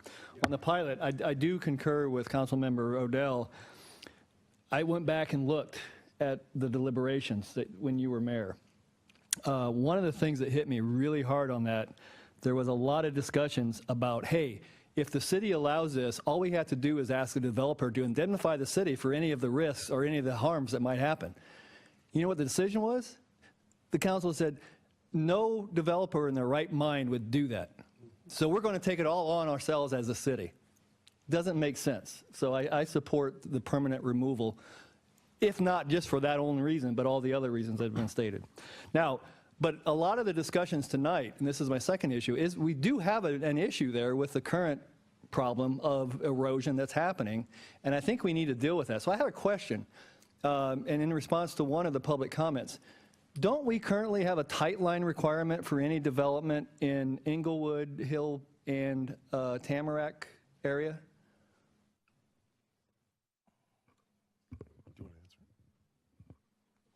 Or maybe you can answer that. The answer is yes. The answer is yes. So, I mean, we are dealing with it to some extent. I would suggest that we maybe think about expanding those requirements to deal with some of the current issues from the properties above it that we haven't dealt with in the past. Thank you. Thank you. Next is Councilmember Valderrama, and then I will be the last in the round robin that we've done, and then I've seen that Deputy Malchow has asked after that. So, Councilmember Valderrama. Yeah, I think there's been a lot of great testimony and comments that have been given. I think all of them were valid comments. It was a very contentious issue. It's good to remind everybody that in the history, I believe Sammamish was the first city to start to revisit the ECA because of the durations and because we were a new city that had taken place. As I mentioned yesterday, there are two issues that go hand in hand here. One is, do you like the pilots and how they were designed and what's taking place? As I mentioned previously, I didn't like the pilots, but I do respect that the thousands of hours that have been put in. What's the score?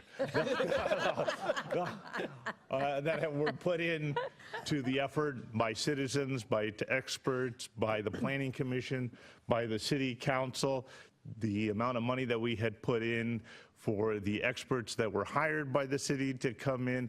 There are hundreds of testimonies that are on the website from both the experts and the cities that have been filed there that can be looking at trying to address the erosion and other issues around the city. Again, I was very troubled, as I said and mentioned in 2013, and I mentioned yesterday again, the process and how this was done, and that they came with names that, to me, that equated to spot zoning, and it was not necessarily what was the most beneficial. But we have to look at how do we respect the time that everybody has put in there. You know, interesting, today, this chamber was being used by the East Lake Sammamish Trail hearing, and I saw there one of our favorite repeat offenders, Reed Brockway. I can't say how many times he and his wife came here not only to testify, but to do skits, some with props, to show how it is. I mean, to the amount of investment of hours. And so I look at that and say, well, we have to somehow respect that investment that has been made and been put into the city and of those testimonies, but at the same time, address this issue of pilot. So I have a recommendation that I would like to move to direct the staff, if it's possible, on where I would suggest that we look at repealing these existing pilot projects as they currently exist, have staff start to look at delineating better the non-disturbance areas and possibly other of the environmental critical area zones so that we have a better and tighter grip, because as was mentioned once previously, a lot of this was done with scripto pens on the maps to be able to look at what exactly is that non-disturbance area. Follow that by taking those findings, coming back to the next council, and looking at the testimony that had been provided previously and make recommendations to the council as to what policies may be further needed in the future, or what actions or what processes at that time based upon the results that have been putting in. This would allow us to respect the testimonies that have been given, recognize that we needed a new process to address the issues of erosion if those are necessary and not addressed by the delineations and findings, and allow the next council to move forward. So you're looking for a head nod from the council, actually, to just... Yeah, because this is the first hearing, so I don't know if we can do an actual vote on this one to have it. I think it's directing the staff to go through. So if I got some head nods, 1, 2, 3, 4, 4.5. So, so we got 4.5. Let's be clear on it. I think that there's a question in, since by Councilmember Huckabee, but I just want to make sure the clarity is, you're not asking the staff to actually, you're just asking them to look at what the testimony was in the That's past correct, and that apply they look that out. to what how the current maps look. And Based upon the findings, look at the testimonies, and then come back with some recommendations and findings for that council. And it may be, Looking for as study. Councilmember Duran said, that there are specific studies or a test area that wants to be done that's very specific, but it would also allow us to ensure that these are smaller subdivisions than what's currently envisioned. And I think that was the spirit of the council when it began, was that they not be large plats anyways to go through. If that's even relevant, they may be taken up by either the no disturbance area that is no longer required, or a Or might be variance, or anything. reinforce the validity of the existing. That's correct. the That's correct. existing Now, as we have well. the advantage that this can be done for the non-disturbance area because of the Thriving Urban Forest Management Plan is going to be doing LIDAR across the city, and we can be looking at capitalizing on that, so we do an aerial check. Okay, I know Councilmember Huckabee is really going wild? dying to All make a right. comment here. Not going wild. I think we're here tonight to talk about the pilot programs. From my perspective, I think the pilot programs should be completely abandoned. I do agree that there are a possibility of having it come back sometime in the future. Right now, our staff is dealing with trying to develop and implement an urban forestry plan, which will play into some of these steep slopes. They're dealing with a moratorium and other issues. I think to look at speculatively doing development on a steep slope and maybe finding a smaller development, maybe 10 homes instead of 30, is just really a waste of staff time. They've got so many other things on their plate right now to do that we have asked them to do. I think that's the primary thing.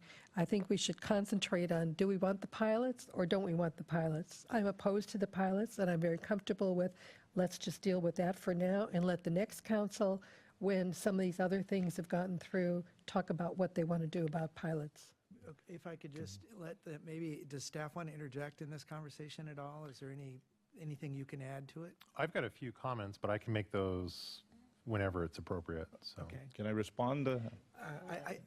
I actually would like, Councilmember Valderrama, we moved from you. If you were finished, go ahead. Well, I was Go just ahead. going to respond back that there's no timeline onto this, and they can come back and say there is no need to go forward either. So it's, first of all, get the LIDAR done that is under the Urban Forest Management Plan.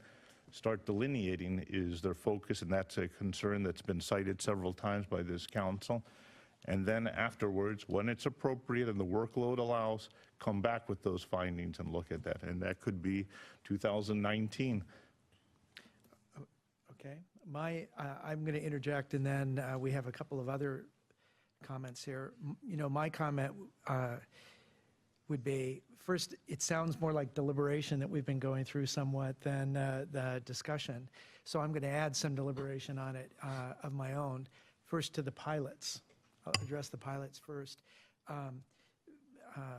Then Mayor Odell, I was a candidate at that time, and I was sitting back in the public where we have some candidates that will know shortly how their hard work, what the results are here. But at that time, I was actually in public watching the pilot discussions. And the 4-3 vote that we're talking about, there was really some very strong deliberation that went on on both sides of this. And there was, a lot of positions presented. I happened to come down back then on not supporting the pilot programs, and I'm not sure that my view has changed at all on the pilot program. So for deliberation, I'm rather consistent with how I felt when they were actually implemented. In terms of Councilmember Valderrama's suggestion of the staff looking at this, staff might comment, but I think as long as we don't put a time frame on it, that it's something that can work into the schedule To the work as plan. appropriate. And part of looking at the maps themselves, I know we're doing a lot of GIS studies and that sort of things. I would be supportive of them looking at those things, but I agree that the priority, there are plenty of things on the plate right now that would be a priority. So I wouldn't want to put a time frame on that. Understood. Agreed. Dr. Thomas? So a couple of thoughts for the council. The first, in regards to the public testimony and inputs from 2012 and 2013 when the ECA was being deliberated, as the mayor and other council members have pointed out here in the last 10 or 15 minutes, that input was significantly deliberated and contemplated by the council at that time, which led to the decision in 2013. We've learned more since 2013. We've learned more about how these projects may or may not work. We do have one, not pilot program, but a very similar-esque type project that went through preliminary plat approval and is now having significant struggles in making the project work at 12 lots. That certainly helped us in our analysis at the staff level in bringing a recommendation to the Planning Commission earlier this fall.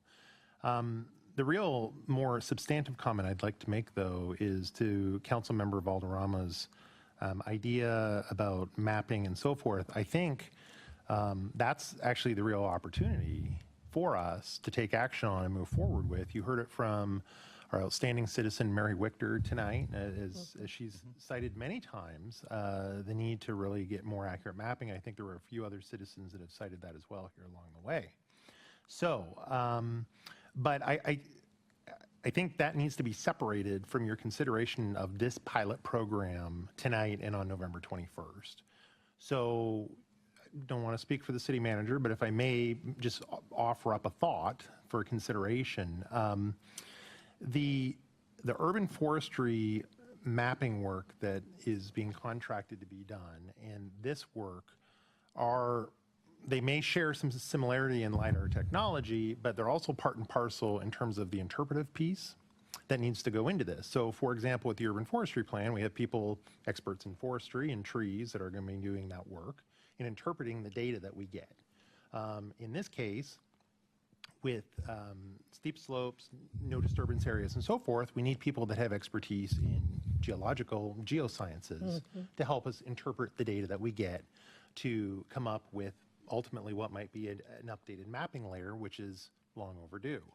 So it's not excellent thought from Councilmember Valderrama about trying to piggyback the two, but I think it's in consultation with David here. It's a little bit more complex than that as we try and actually collect the data, but then we've got to interpret it and create something from it as well, which are different expertise. So what could be appropriate, and a thought for everyone to noodle on, would be whether it's in 2018 as part of the mid-buy adjustment or in 2019 as a new budget item for a new biennial budget, to include some degree of money in there. We can take that then and develop a scope of work, shop that with the experts that are in the industry in the Puget Sound, Western Washington area. The size of any contract is certainly going to be, council review and approval will be needed for that. So that's something we can pair that mapping work, which really we need to do, it's come up several times, with some of this additional consideration that Councilmember Valderrama has suggested, and actually put that on the city work program to be completed in an appropriate fashion. Very good. Thank you for your comments. We do have some patient council members that have been waiting now, so maybe we can move through them. Deputy Mayor Malchow, please. Thank you. I think Jeff addressed some of my questions/concerns.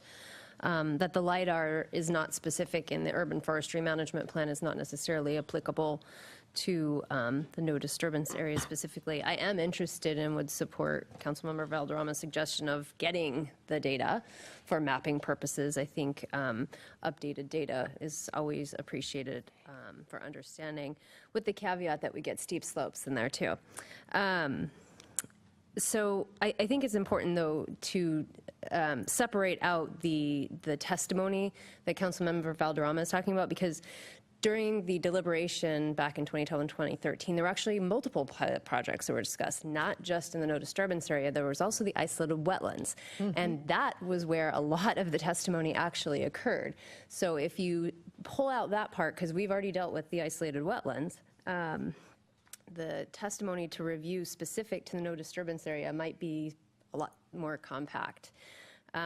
I also failed to mention, I wanted to ask some questions about the TDRs, because that was asked last night, but there was, I don't have a firm understanding of what parameters would prevent someone from doing that, from being able to participate in their TDRs. So would anybody in the no disturbance area, what would prevent them from being able to participate in TDRs?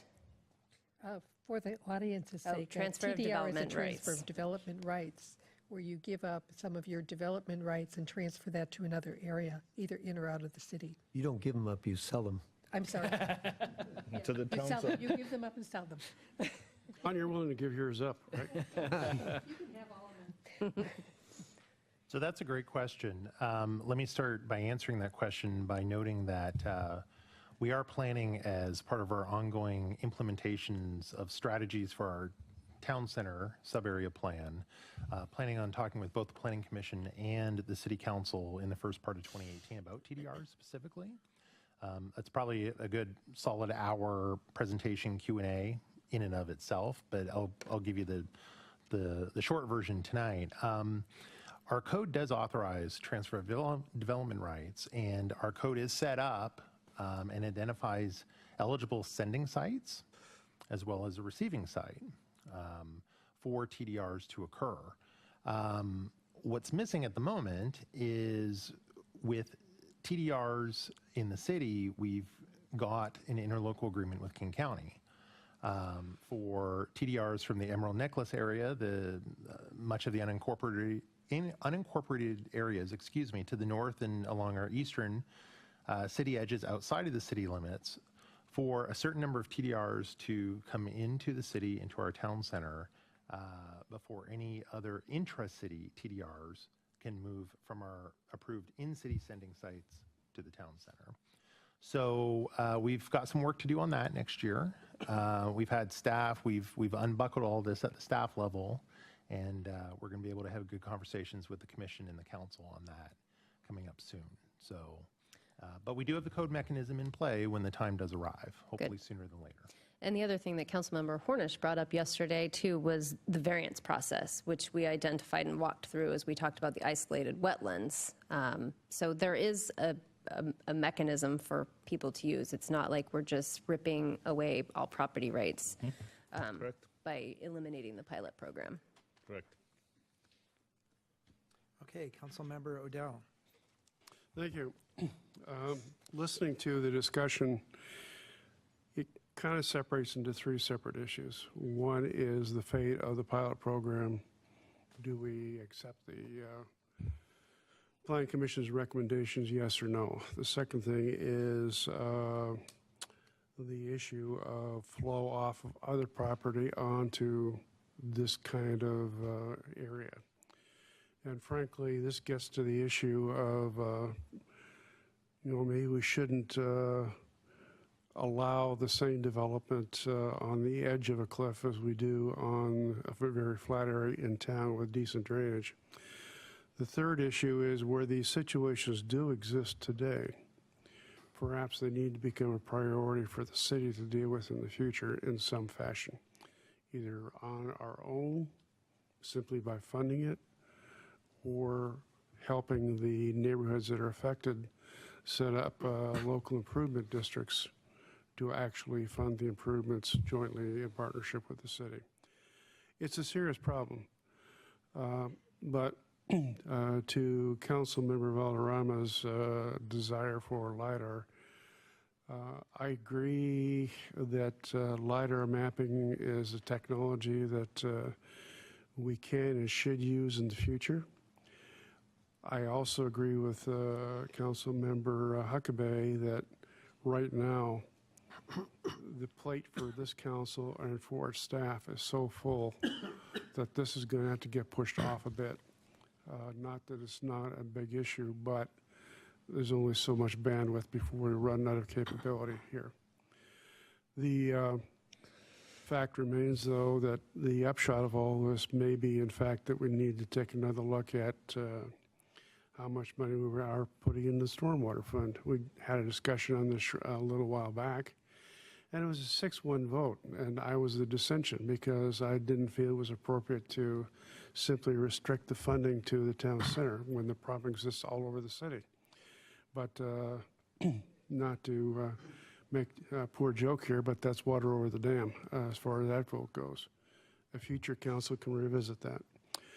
But I do feel that we need to take the Plan Commission's recommendations and basically eliminate this project, this program. Thank you. Thank you, Councilmember Odell. I would ask the council that we have gone through this a number of times now. Councilmember Gerand has his light up, and I'm just wondering if maybe he can conclude the discussion on this. I'd be happy to conclude the discussion. Thank you for your vote. The point is, when we had the discussion in the past, some of the naysayers said, well, let's talk about best available science. And our favorite best available science council member is retired now, but I'm here talking about best available science. What we learned from King County, what we've learned from experience actual projects is best available science is to tightline the water, the storm water down the hill, use energy dissipators at the bottom, treat the water first before it goes down the hill. Now we're hearing stories about what's happening. Erosion is happening. And the suggestion is, well, maybe the city should take it up or an LID. Well, the people that have the land above these properties, they have the common enemy doctrine of state law, which allows them to let the water roll off their property on the land below. You're not going to get them to sign up for an LID to pay money to fix a problem that's not theirs anymore. So the best available science says we should do something about it. The city doesn't want to do anything about it. Jeff cited the one case on Southeast 24th, the 12-unit project, which was going to be a pilot project, but didn't get into the pilot project. We did a settlement agreement with them, and as he has said and argued the case that financially it doesn't make sense for a smaller project. So in essence, that project is not going to make much money, if any money, on it. You need a larger project. We've seen that larger projects work. I don't understand the resistance of this. The concern about the kokanees, I have the concern now because the erosion is happening now in these basins and we're doing nothing about it. And it doesn't look like we're going to do anything about it. So I think we're making a huge mistake. So in closing, let's get on with the next topic. Great. That concludes the discussion on this. If the majority would like to not pursue the pilots, can we eliminate the second hearing? Or do we have to go forward with the second public hearing? I'm sorry, Kathy, I couldn't quite hear what you were saying. I said if the majority of the council is in favor of removing the pilot projects and not pursuing them, do we still have to go forward with the second public hearing? Actually, I believe you closed the hearing. I did. So it is, at this particular point, scheduled to come back to council on the 21st. It would be your prerogative. Your normal rules would be that the second reading would take place on the 21st.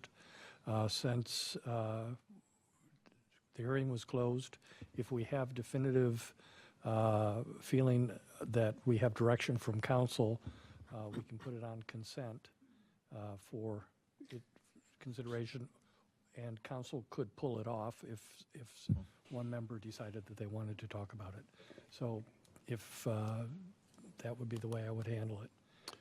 If council would like to continue to talk about it, we'll just keep it on the regular agenda for the 21st for a formal vote.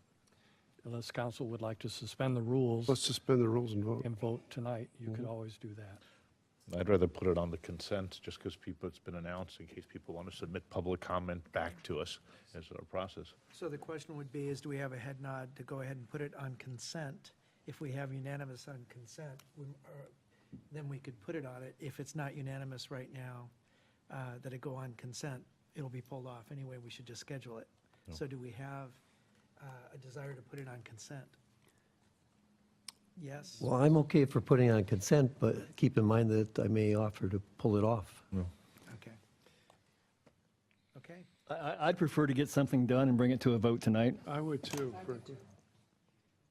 Well, I'm opposed to going against the order that we have. There's no reason for an emergency to I have a agree. second reading tonight. I agree. And we have citizens that are going to want to submit on both sides some comments, and I think that since it's been scheduled that way, we should allow them to have the opportunity. Even if it's on consent, they can do that. I'm seeing head nods. I think we need a second reading Yeah, consent. on consent. Okay, very good. So we will have it on consent for our next meeting. And the next topic.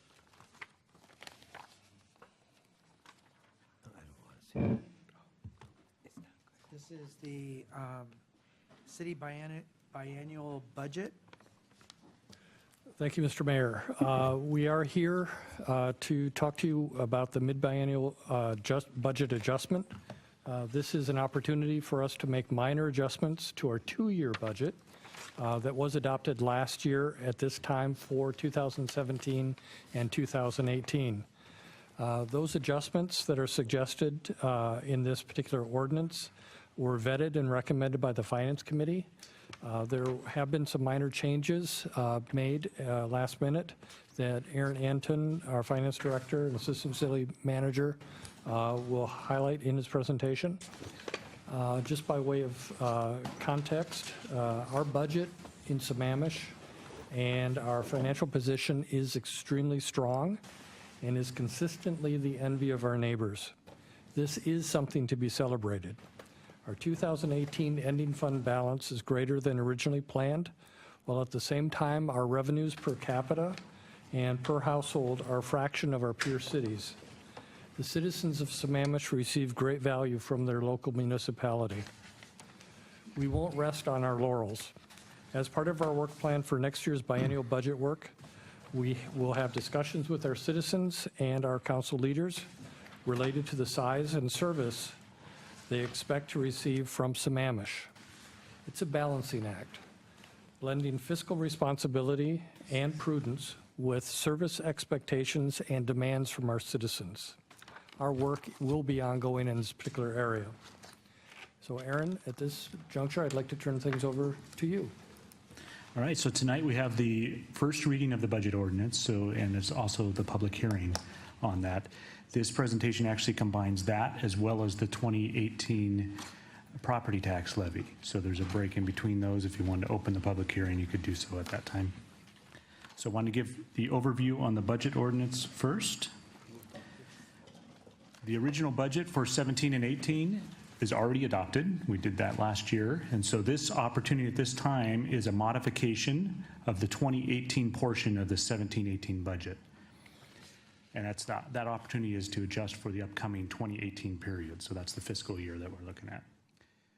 Again, the property tax ordinance that's also on for first reading tonight, and we'll have a public hearing for that as well.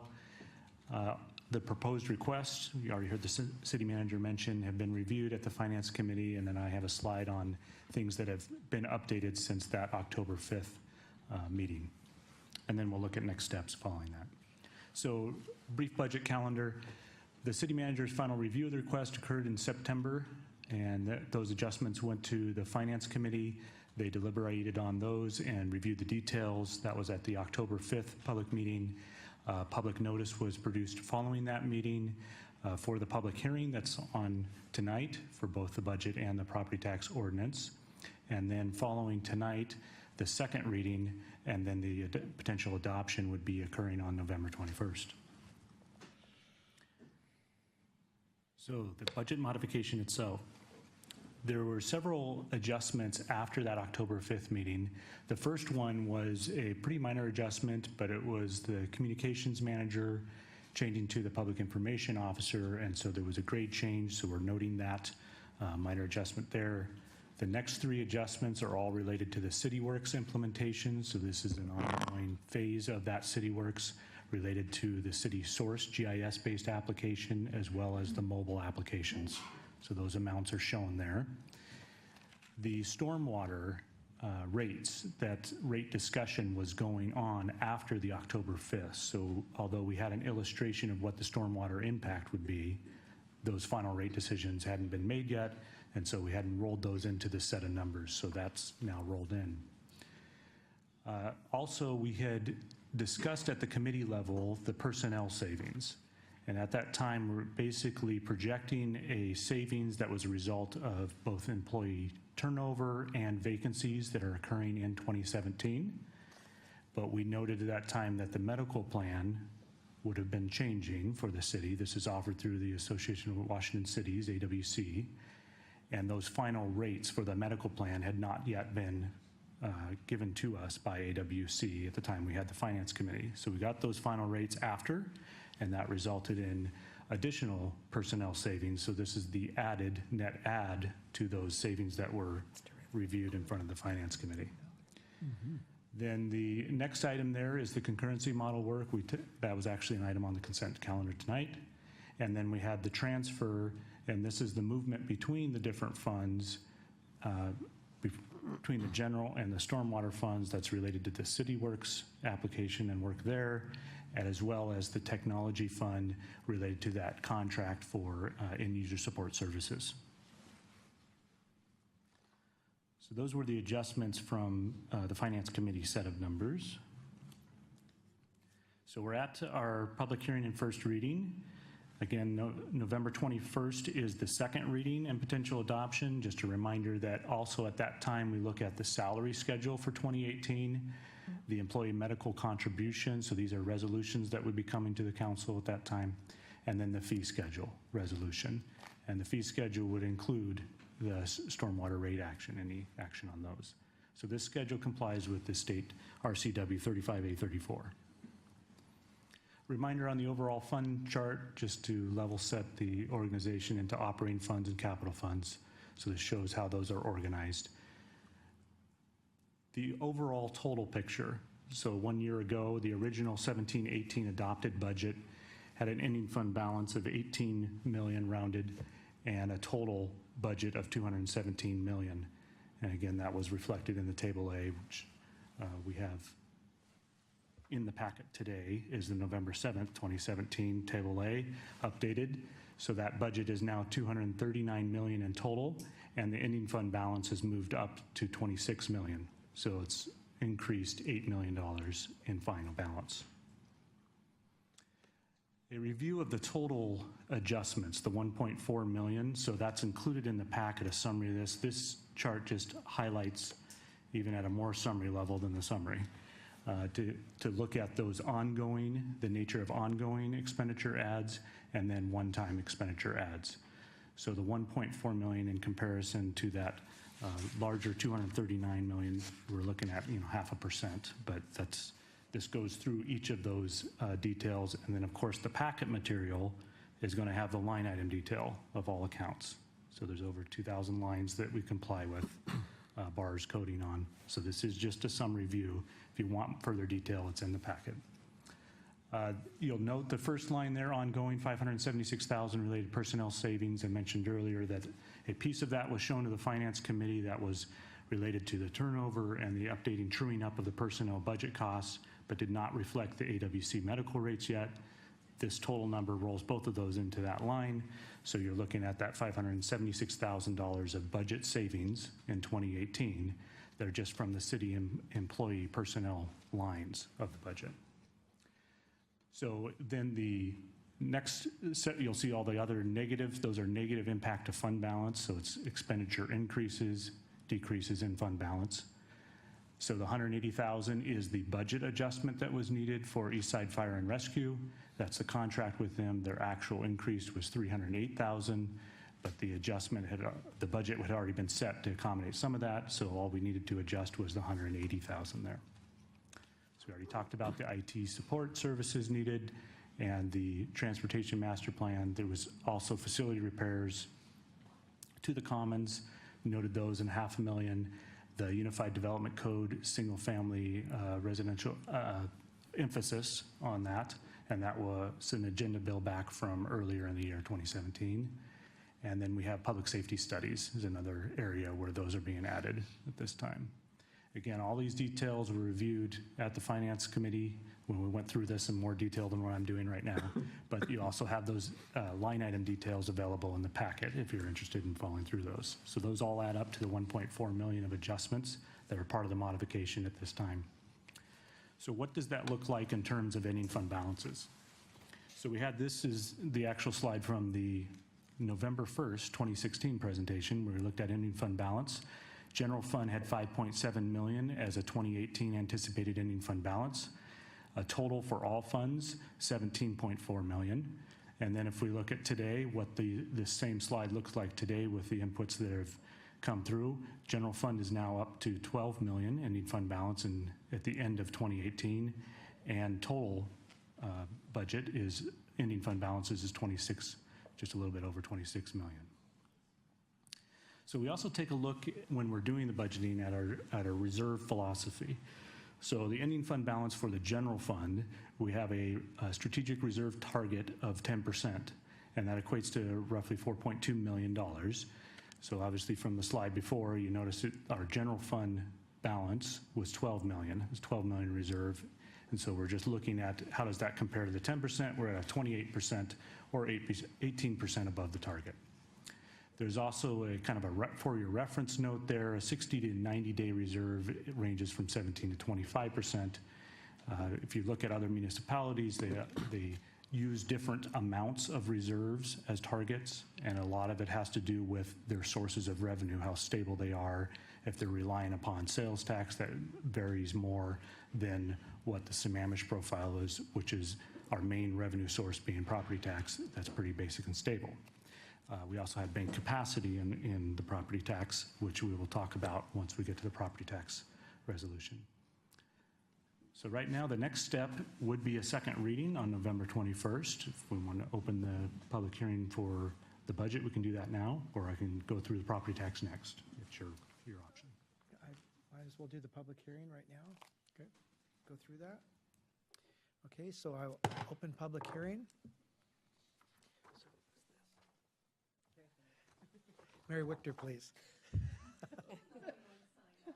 I want to move for that amendment again that we had. Mary, you I should get to be speak. pleased because we rarely have even one person show up. So I'm pleased that you're at least here commenting on it. So I'll give you a hint. I'm talking about stormwater. Mary, I'm glad to see you here again, but perhaps the council should put a limit on the number of times an individual can speak in one evening. If you do the stormwater projects, I promise I will stop coming. My name's Mary Wichter, and I live at 408 208th Avenue Northeast. Stormwater projects. Yeah. I'm actually here echoing what you've heard me say before, but I know that if you do not get in the budget or the mid-buy adjustment, you have a lot of trouble getting money. So I have spoken before, and it was echoed tonight, I believe, by Councilmember Odell as well as other people. The city has seen that soils and sedimentation are causing problems. The number one water quality problem for salmon is the amount of fine silts and sediments that go into their streams. You've heard from individual people. You heard from a new gentleman from Allen Lake tonight. You heard from George Avis people before. You guys have nothing in your budget to handle any soils or sedimentation problems at this time. I've also spent the last 3 days listening to the East Lake Sammamish Trail issues. There is drainage work that's doing. There have been individual people that have submitted and said, hey, you don't even have drainage stuff and it's along here. There are 29 culverts, I believe, that exist in the 2B segment. I don't think the city has done any studies to figure out if the city parkway culvert and the county culvert, if they match and if there's any work to do. And I can tell you, with all the stuff about the trail, you want to do the drainage under the trail before you do the surface of the trail. So the time to do that would be now. And I know you're short-staffed and everything, but you don't have any projects for that, including the walkway where Lewis Thompson Road is going to have King County. And I've talked about that multiple times and showed you pictures of that because you're building a similar walkway by Sammamish Landing. I also, Sammamish Plateau Water, I go to a bunch of their meetings. I've also been to one meeting with Northeast Sammamish Sewer and Water District. And I understand they run as a utility. The city does not run as a utility, but you have stormwater as your responsibility. And as a utility, you should take all of your assets and you should have a reserve. And that reserve should be big enough and high enough that it's actually meaningful and it's not allocated to other projects. And it's for replacement of existing systems, or you, I believe, have the duty to maintain, upgrade, and improve existing systems that you have. So if you have existing stormwater systems that either aren't large enough or aren't working well enough for water that needs to come down to them, you need to be able to do that. And I don't think you have any of your money in your budget to actually do those. And then finally, secretly on the consent agenda tonight, I believe the consultant for the Zaccoos Basin Plan has been assigned, which is a good thing because that needs to get going. And I am sure there is going to be something that will get found as a project for that, and you also have no money for that. So right now you're showing me numbers where your general fund has too much excess in it. Stormwater is your smallest fund, and it is getting shorted. It's always been shorted. I've spoken a number of times, and I've had millions of dollars added and moved, never to help areas in my project, but you have been able to spend those on stormwater needs throughout the city and other places, so I would encourage you to throw some more money into your stormwater bin now while you have the opportunity. Thank you. Thank you, Mary. As always, thank you for your research. Council, I will point out that I believe in the surface water rate study, for the first time, we have created reserves for that. So, Mary, I do look forward to having reserves in the surface water storm fund so that we would be able to then to fund the depreciated assets as we go forward and have to replace those. I think there's a big question about whether they're going to be sufficient or not. That And is a separate question. Yeah. But we are making do at steps least forward. have taken a step forward for the Absolutely. I want to look out for Councilmember Gerand here because he has patiently asked to speak. Thank you. Aaron, thank you for a good overview of the budget adjustment. I did have a question, first a little correction and then a question about it. On page 25, which is non-departmental department expenditures. My favorite department, I have to point out. I happened to be scanning this and not figuring out what was going on. If you look at the labels at the top, you've got revised in there and it shouldn't be. You have 2017 revised budget, then you have 2018 revised budget, and then you have another column, 2018 revised. So I think the revised should not be in the first two of those. But that, Oh, it's not all of them. You're right. no, but that caused me to look down on the contingencies, and we have you have an operating contingency of $1 million in there, and you have a revenue-related Department of Community Development contingency of $500,000, and then further down, capital contingency reserve of $1.5 million. And that capital contingency reserve, that's in addition to Parks Department reserves and Public Works Transportation reserves, right? Correct, that's in the general fund. So the question is, looking at the 2017 budget, that actually is the amended budget that we amended early in 2018, right, to deal with the ending Carry fund forwards, balances. yes. You show $1 million operating contingency in 2017. At the end of the year, did we have $1 million left? Or Well, we haven't, you're talking about 2017. We haven't ended 2017 yet, but yes, we're nearer the end of 2017, and the budget is still the same for 17. The $1 million is still there. so in all likelihood, in early 2018, we will add to our reserve by those unexpended contingencies, right? Yes. So really, the balance beginning of 2018 will probably be a few million more than what we show here. That's correct.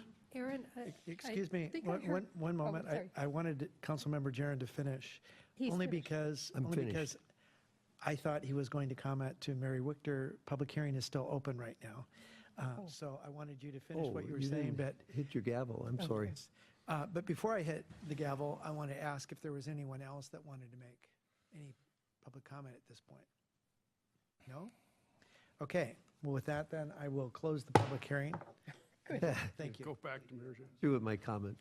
I want to follow up on what Don just said, because I think he asked about the contingency, which is the budgetary item, which is different than, do we have that $1 million still in the bank, or have we spent some of it?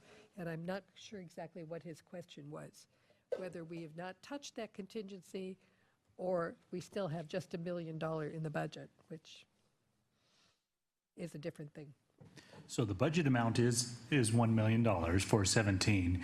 There is a small handful of agenda bills that have been approved by council during 2017, authorizing the use of some of that contingency.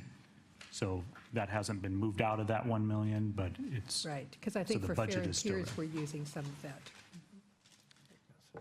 And what will happen is at the end of the year, that money then, Don is correct, that it will flow forward into ending fund balance.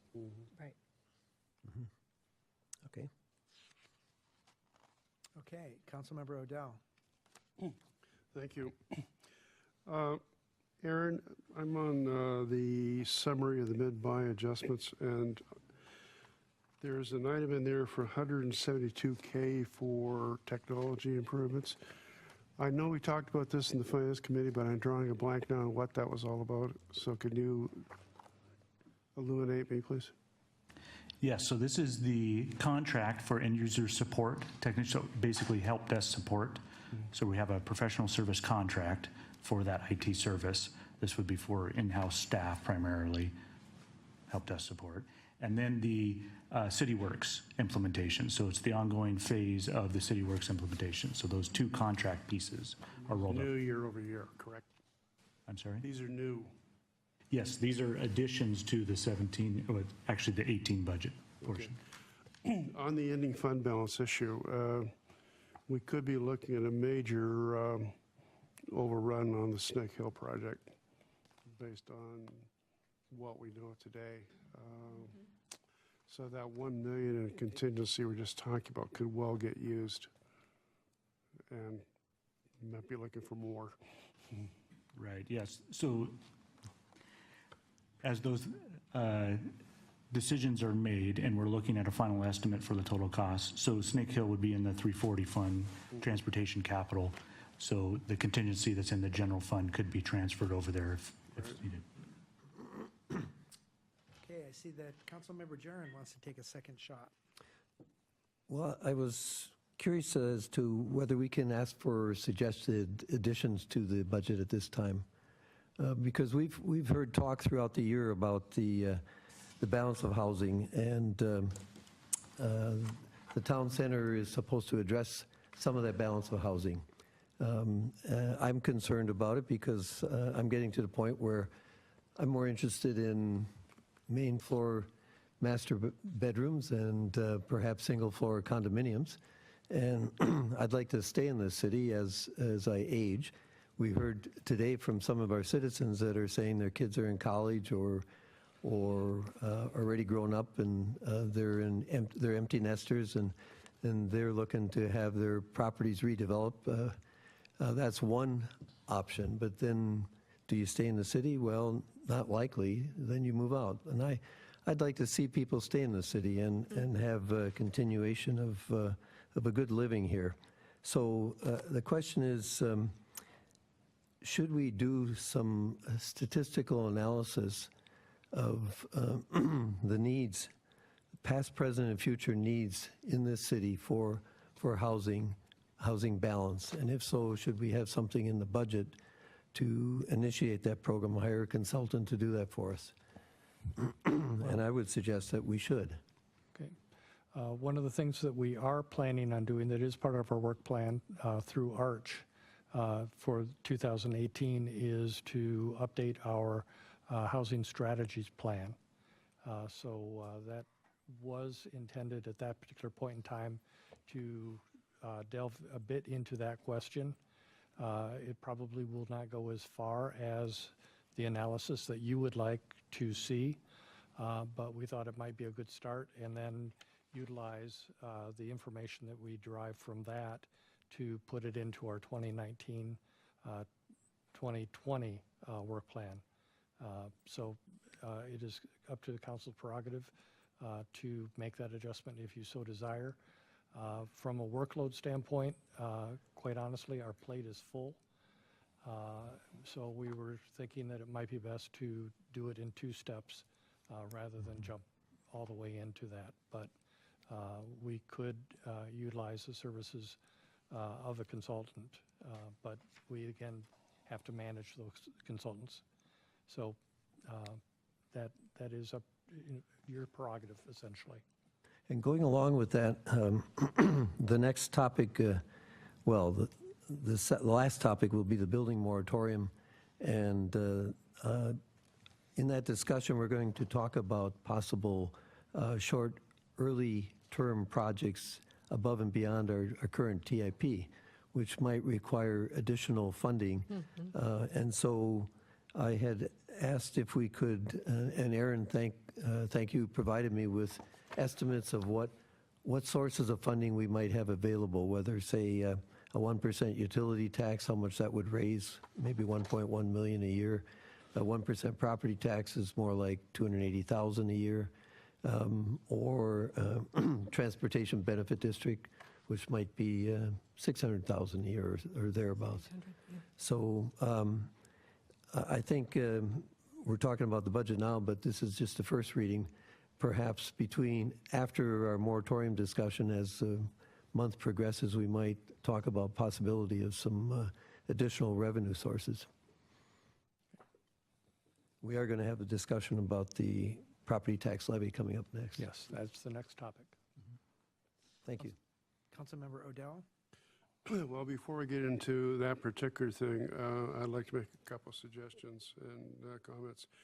First of all, between now and the 21st, I think all 7 of us should put our thinking caps on and see what's in here that perhaps needs to be adjusted one way or the other, or what's missing and should be added.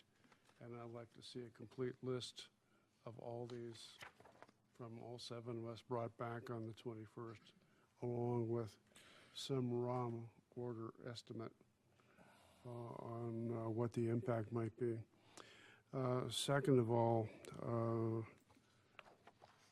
we're all well into the concurrency analysis and the traffic analysis, and frankly, I think all of us can see the tsunami coming in terms of expenses, and it is time for us to look for how we pay for all these improvements we're talking about, both short-term and longer-term.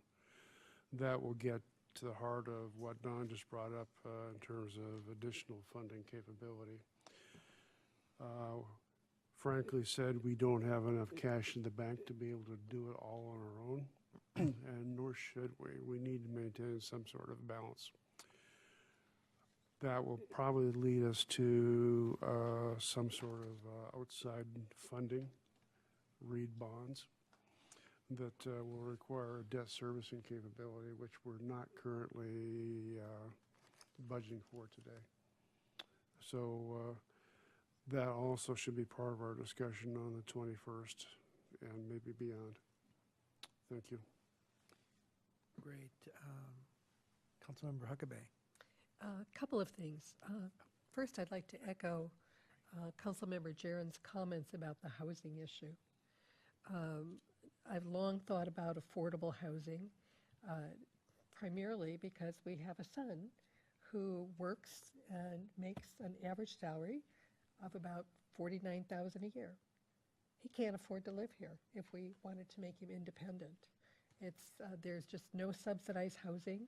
Most of the people that he works with are leaving the local employer, moving to other areas, even going as far as Las Vegas, because they can no longer afford to live here.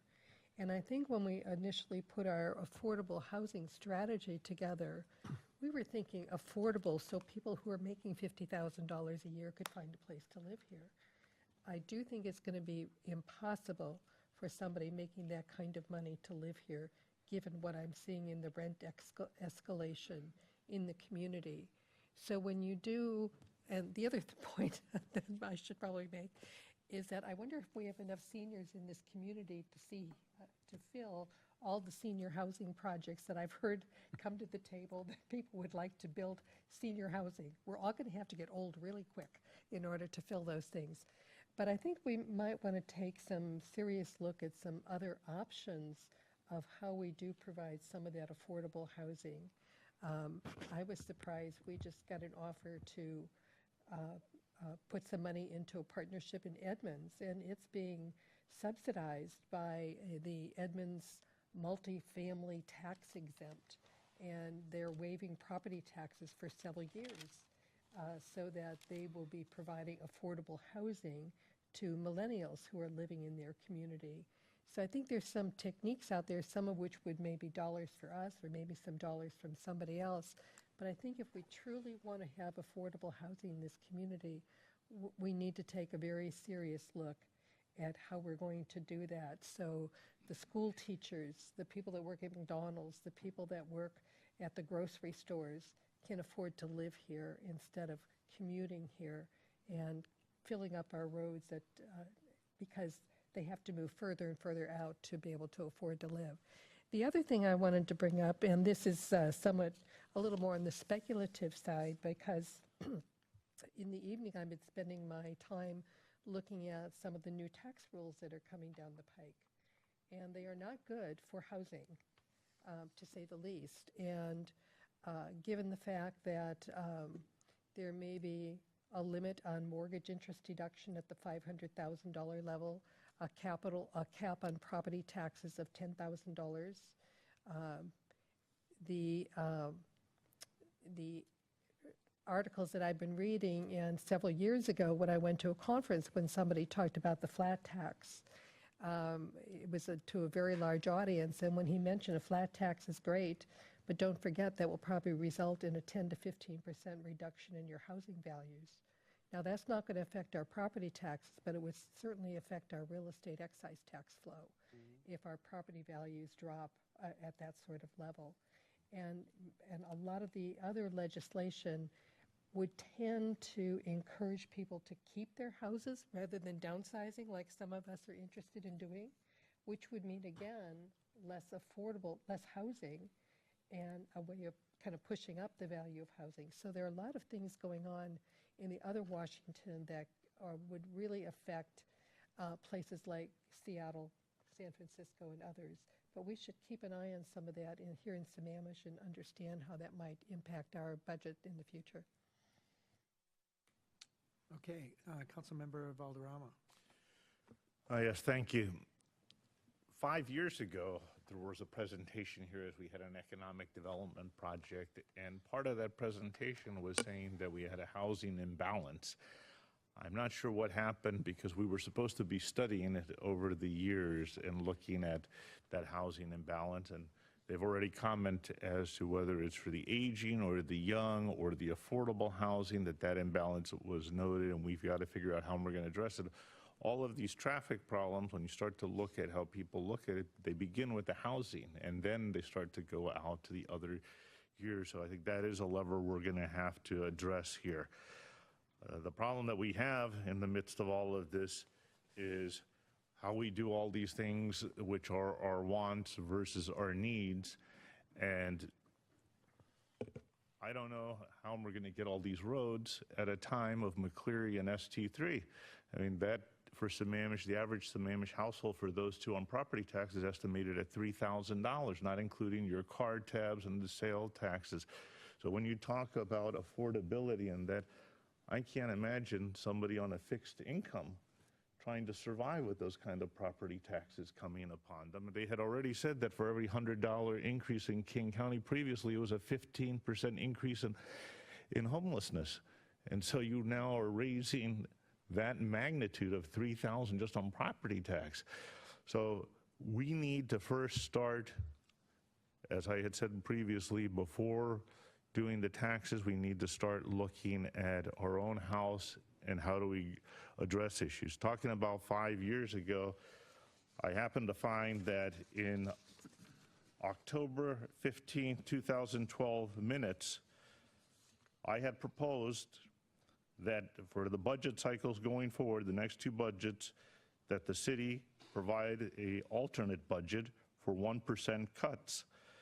The then Mayor Odell concurred, and the Deputy Mayor, John James, also said we were spending too much more than we should. I've never seen those 1% alternate budgets being presented. And that's something I think we should be instituting in. We had talked about the sensitivity analysis. When this year began, in January, that was our priority. Now we're going through a budget cycle with all of our wants and different departments saying that they want more staff and addressing it.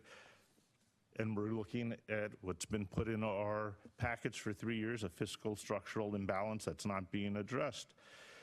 Only from the year 2013, where we had 73 staff members, we've gone to 114 staff members alone. Something's got to give, but between all the taxing that's going on, all the needs of our city, we've got to begin here, and it's fiscally irresponsible not to start looking at what we are spending and how we are spending it first before we turn to it. The Seattle Times article, if you remember a few months ago I sent you, showed that King County was one of the highest in property taxes in the United States, and of all the cities listed, Sammamish was the highest. So more taxes and following the Humpty Dumpty principle isn't going to be the solution. We need to be responsible in looking at that and how we're going to address it. But we do have real needs on roads. We do have real needs on affordable housing. I think we have to have a serious reflection in the mirror on how we have failed and how we're going to address this with the next council and the newly elected council members going forward. But I do support putting it on the agenda and figuring out how we're going to fund it. But we have to have the bigger scheme because times have changed, and asking for more staff for all the different departments is no longer feasible or acceptable. I will point out that we have not asked for an increase in staff. From 73 staff members that you've got listed, to a head count of 114. This year. You'll recall last year when we had the discussion. That's correct. We converted several three-quarter time people into full-time equivalents. So that was basically a net wash. Council actually asked us to increase staff as necessary, and we did do that. And we did that in response to the demands of our citizens for services, as well as for demands that we took on via Kalani's annexation. The city has been extremely responsible over time on staffing levels. We have gone from a staff of 2008 of 66 to 114, and recognizing that we had Kalani and our responsibilities have grown dramatically. Well, we have talked about the level of service. Let me finish on that, in that they're asking. However, when we had the workshop here, the citizens say they're not feeling the new staff members and an increased level of services, so we need to revisit it. Bottom line, we need to look at the sensitivity analysis, and I would again ask, as I did in 2012, that we have alternate budgets with 1% cuts going forward to be presented to us at each time we do the budget review. I'd like to interject myself at this point and say I'm going to summarize a couple of things. Number one, I think Councilmember Odell had suggested that we all send in some questions. We have another discussion coming up on our schedule about this, so we all get some questions together. I think it's very interesting, the housing analysis that Councilmember Gerand had suggested. I don't know if he meant an analysis or a survey. Maybe we could have some input as to what that would really look like, what you're really asking for. I think it's more detail than we could probably go through tonight. The balance that we talk about, the town center really was geared towards rebalancing the single-family homes that we have in Sammamish. When we initially incorporated, we were basically solely single-family homes. We had very, very little multi-unit dwellings, and we made the decision back then, planning the city, that we were going to put the density in the town center, and that's how we were going to offer greater cycle of life housing for the whole community in that particular area. And so there is balance that's in our plan right now. As I have said many times in discussions of the town center, it's all a matter of scale. I think we all agree the town center has all the components that we're looking for, but what we debate sometimes is how big and what that scale might be. But we all pretty much agree that that's where affordable housing is going to go and that sort of thing. Some additional study, though, maybe some updating, some things. I'd like to see maybe we can have some questions on that. Point of clarification. Sure. When I made my little comments a few minutes ago, I asked her for two things. I asked for on the budget stuff that maybe was missing and stuff that maybe could be reduced. So I asked for both sides of the coin here. Okay, and going on that issue about, being efficient, and, we really, I mean, if we look over time, the city has always, I think, made the attempt to be as efficient as they possibly can. Adding the Klahani onto our area, it's hard to really evaluate, how much additional work has come on in the last few years, but the staff, I think, giving them direction to always be efficient, I think they take that upon themselves, but we can always be reminded of that. And really, the operational dollars is one issue. The capital side, the capital investment, anybody looking up and down this, dais knows that we're in the $100 million range of a deficit in capital instruction or investment in transportation. That is something that the city has had. It became a city based on that particular problem that we were running into with the county, with what was going on. And so looking for some revenue and how we might do revenue, I think, is a good idea at some point for the capital. And I just want to identify something. Councilmember Huckabee brought up the transportation benefit districts in our last meeting. I know she asked a question about it, and basically the staff reminded us that we've really looked at this a few times. I had really forgotten that was the case, and it was really in our last retreat we actually even talked about that. Today I was at a mayor's luncheon, and one of the mayors was talking about raising their transportation benefit district assessment. And so I inquired about it because it was so recent with our city, and almost every city that was represented in this meeting had some kind of transportation benefit district set up. They said as soon as the legislation was approved, they adopted it and implemented it. So the interesting thing I think about that is it is transportation related. It is transportation related and directed, earmarked exactly for something which we know that is a problem. So I think further discussion on that really is warranted if it's not with this council right now, if it's something that should be high in the plate at a future council. But I think that was very interesting, and I'm glad Councilmember Huckabee brought it up in the last meeting. It really. So my comment is I think we've kind of vetted through this one. We're going to see this one again, so I see no more questions on here. So we've closed public hearing. Can we go on to the next subject then? All right. Want to take a bio break for 5 minutes? But if we're going to do that, if the council is giving me a head nod on this one, let's keep it to 5 minutes. Let's make this one quick. A real 5 minutes? Yeah. Real A real 5 Unheard minutes. of. Oh my God. I'm looking at the clock as we leave, 9:05. Yeah, you're an hour and 5 Remember, we minutes finish at 8 behind. today. Yeah, exactly. Okay, so we are now moving on to item number 13, the tax levy rate. Okay, so the 2018 property tax levy, this is the first reading of this ordinance as well and the public hearing. As a reminder, the 2017 property tax breakdown is as follows. We put this in for, so you can see the total, all the different jurisdictions that are receiving from property taxes. Included with the school district here, this one is using the Issaquah School District.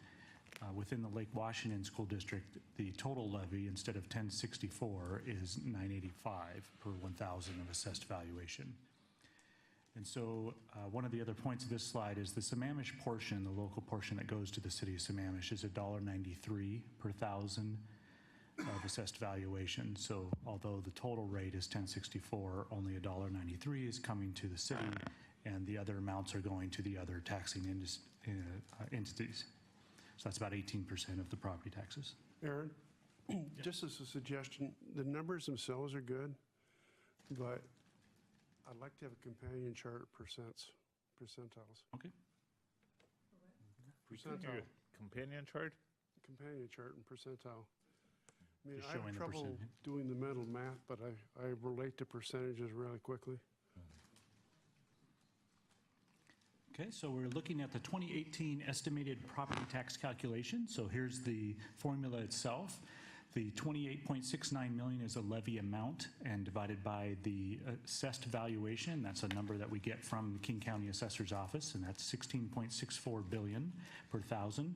And if you take those, calculate it through, the rate, the levy rate is $1.72 per thousand of assessed valuation. So you'll notice that's significantly lower than the 17 rate. This would be the projected 2018 rate, given the current information from King County. Also noting that Sammamish has foregone the 1% allowable levy increase for 9 years from 2010 through 2018.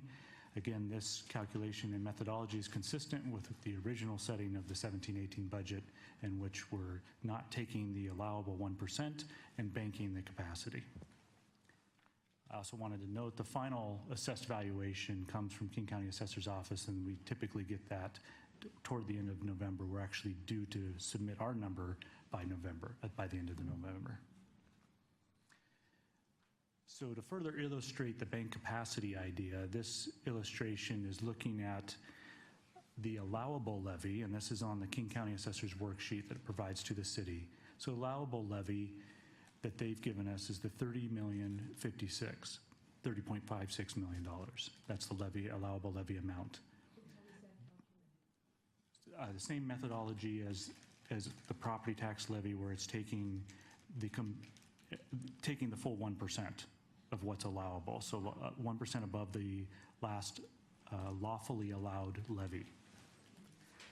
And so the proposed is the consistent with our prior budget actions, where we're saying no 1%, we're not going to take that, and we're going to bank the capacity. And that amount results in the 28.69 million. So the difference between the 30.56 and the 28.69 is the bank capacity, and that's 1.87 million. So just wanted to, it's another way of illustrating the bank capacity idea. So that's what this is doing. Another consideration at the time that we come for property tax action is the implicit price deflator.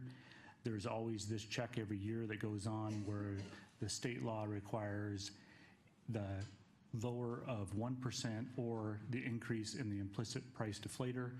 So for this current period, the implicit price deflator was 1.553%, and so that's above the 1%, so the 1% cap is what's in play for the 2018 period. Giving the historical picture on assessed valuation, you can see over time what total assessed valuation numbers have been. Again, these are certified by the King County Assessor's Office. You'll notice in 2017 we had a assessed valuation of $14.6 billion, and in 2018 that number that they provided is $16.6 billion. Of that increase, $403 million was related to new construction. So the other portion of that increase is increased in valuations. So the AV is related to the amount and the rate. So these are the two charts that show that, again, the historical perspective on what rates have been over time and what amounts have been over time. And we're showing from 17 to 18, the rate is dropping, largely a factor of the increased assessed valuation. The revenue history, the amount is increasing, going from the 27.9 to the 28.7. So that's the amount that the city would receive on its levy. So our next step for property tax, the 2018 levy, would be a second reading, and that's scheduled for November 21st, 2017, and then we would have the public hearing that you could open at this time. Okay. With that, I have no list. So I will open the public hearing. Is there anybody that would like to comment? Seeing none, I'm going to close public hearing.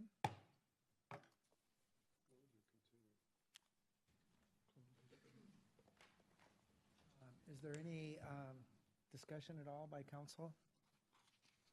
I see no question. Oh, I see one. Councilmember Jaron. Thank you, Mr. Mayor. Staff is recommending no 1% increase for the 9th year. Inflation has been going along, and we just had a discussion about increasing the frequency or the rate of capital transportation programs, plus the overrun of the Snake Hill program. We're going to talk about revenue sources, so I think that at least you should be ready to consider on the 21st the option of inserting a 1%, at least 1%, as an option. We can certainly do that. Our rationale for that has been in keeping with direction that we received from council at the beginning of the biennium, as well as the fact that at this particular point in time, we know we're going to probably desire to increase our capital expenditures, particularly in the area of transportation. However, we don't yet have a plan. And being the conservative finance and responsible people that we have been in the past, we thought in conjunction with finance that it would be best to propose this, and should council desire to make adjustments, they do that. But typically, we would not make an adjustment until we actually have a plan, spending plan that we would then point to and say, this is the rationale, or this is the reason why we are increasing taxes. But your point is well taken, so thank you. It's sort of the chicken and egg, because we might have a plan after we have to agree upon the budget. Correct. Yeah, we do have a large reserve, but your direction will be most certainly followed. I would just like to restate, how many years have we gone without raising taxes? And the recommendation by staff is to continue not raising taxes? It's been 8 years. This would be the 9th year. 9th year, okay. Okay, and we have Councilmember Hornish. I just got a mechanical question to understand the valuation, the assessed value. You got 16.6, but you said they're not finalizing that till the end of November? I mean, but they're estimating 16.6 with tweaks between now and the end of November, is that correct? That's correct. Okay, just Yep. wanted to clarify. Councilmember Odell. Thanks. By the time we bring this thing back on the 21st, we'll have a very good idea who's going to be joining this council next year. And I think it'd be very useful to take the time to go through the financing options we talked about earlier, the 1% increase, the utility tax, and the TBD issue, in terms of what this actually means for the city in terms of dollars per year, based on what we think we can get out of it. And then turn this around and say for $100 million in capital expenses, if it were bonded, assuming a certain interest rate, what is the annual carrying cost of that, assuming a 20-year repayment schedule or something? Because I think that would help shape a lot of discussions about how quickly we move out on a lot of these issues, and whether or not we can afford to do everything as quickly as we can. We may decide that we want to go a different course as a city by then, but I think in the interest of having a more robust discussion, it'd be helpful to have that. Sure, we could bring those items forward, definitely. Great, I see a clean slate here, so does that conclude this section then? That does. Great, thank you, Thank Council. you. Now we move on to the final section. I know we've had people waiting here probably for this discussion. This is regarding the emergency plans.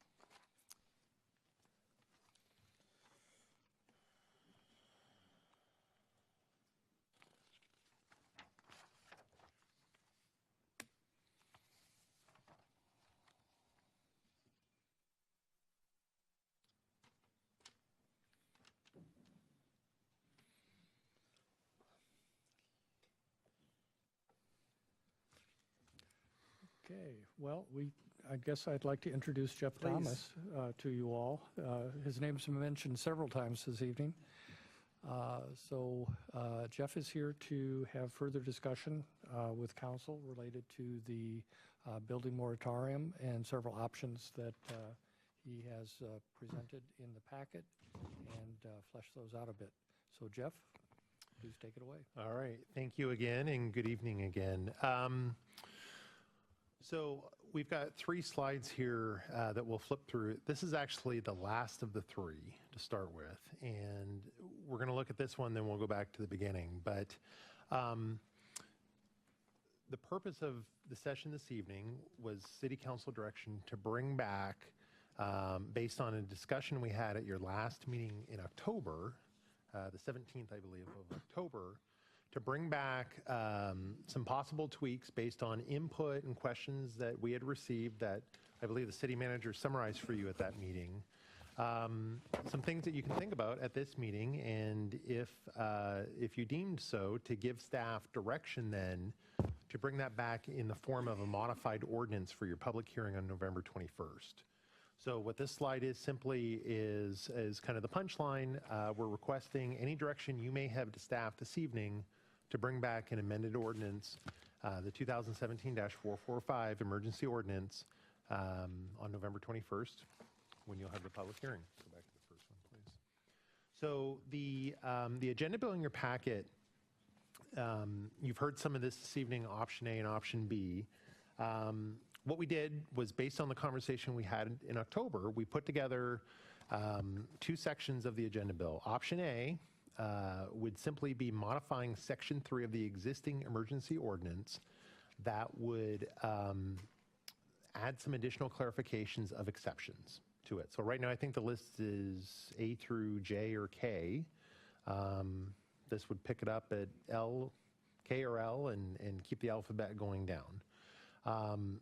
Questions that we've had along the way, the last one on that slide there, wireless communication facilities. You heard from a couple folks tonight in regards to that. That was something that hadn't come up until the agenda bill was actually getting ready to go to the city clerk's office for publishing.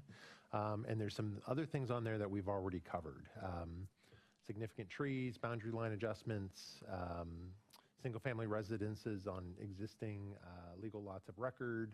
The RUE, I think, came up in public testimony earlier this evening. And then, of course, the alterations to existing single-family residences, including a whole bunch of things there in that first bullet. So that's option A, which would simply be just adding to the list that you already have in the existing adopted ordinance. Option B, thank you, Steve, is reframing the ordinance somewhat, turning it on its head, shaking it a little bit, and really just zeroing in on the specific actions that council may want to have subject to moratorium. The list that you see here is, I believe, the same list that was discussed on October 17th. And what we tried to do here was just put together a list of things based on council deliberation when the ordinance was originally adopted, of actions that are specifically adding traffic to Sammamish, the Sammamish network currently. So we think this is the list. This isn't necessarily a staff recommendation. Neither one of these options, A or B, are staff recommendations. We're just trying to put together a fairly inclusive list of the things that we think could be on the list respectively. So I'm happy to have Steve answer all the questions that you may have on this. But Mayor, I'll turn it back over to you for questions and discussion and any facilitating any discussion that may lead to direction to staff. Well, I'm sure that we're going to have questions from council. I see that Councilmember Huckabee has lit up. Deputy Mayor, did you? I turned my I can't be the only one. Okay, good. All right, Councilmember Huckabee. Okay, I have a comment and a couple of questions. Let me start with the questions first.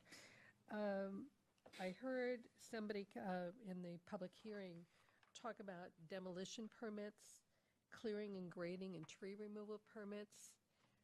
Would those be allowed under option B, simply because they're not called out as something Correct. that would be, okay. And they would be allowed under the option A, which would be modifying the list of exceptions as And well. that would be an A as well, Mhm. okay.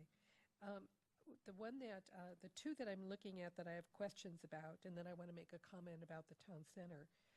The new commercial uses, do we actually have commercial land where there could be commercial development at this point in time? We do, yeah. I mean, we have 3 areas of the city zoned community business, and then we also have an area down on the Parkway, a small area zoned neighborhood business. And we have a couple areas zoned Well, office as well. I understand that, but do we actually have empty spaces where somebody could come in and start a business? Okay, I think by way of clarification, the intent is that if there's a business change that is a more intensive use. No, there are two. There's new commercial use, and then there's the change, the tenant improvements. Yeah. And I think what we've all said in the city is we need some balance, and we need more commercial and more services. So I'm not sure why I would want to put that on a list of something that I would want to have under the moratorium. So just in quick response to that, there could be demolitions, there could be add-ons, Yes. right? So that's that all good. 5th bullet. The 6th bullet would be, I think, what the city manager was suggesting, where you have an existing business that vacates, and then a new tenant improvement permit would come in, and what that's getting to is if the new use is going to create more traffic than the use that vacated. So to answer your question, Councilmember Huckabee, why these would be on the list, again, this list was meant to be to identify Pique our attention and. yeah, to identify the types of permits or applications that again, the staff and putting their heads together thought that would be the traffic generators out of the different types of permits that we offer. Well, because we are a city with so little services, personally, I would not want to include either new commercial uses or even commercial tenant improvements, even if they have a little more traffic. What if it's only 5 cars? Why would you want to bar something like that? We all know we'd love to have more restaurants in this community. We would like more office space in this community. We would like more medical services in this community so people don't have to drive off the plateau. So those two things, particularly in my mind, are things that would tend to keep people here, provide jobs here, as opposed to having to drive off the plateau for either of those things. And the town center UZDP applications, this is something we've been working on for 15 years. Again, the whole purpose of the town center, and there are a number of things that we've talked about in terms of the town center that are probably even more inclusive than the initial ideas around the town center, which was to provide additional services in a walkable community.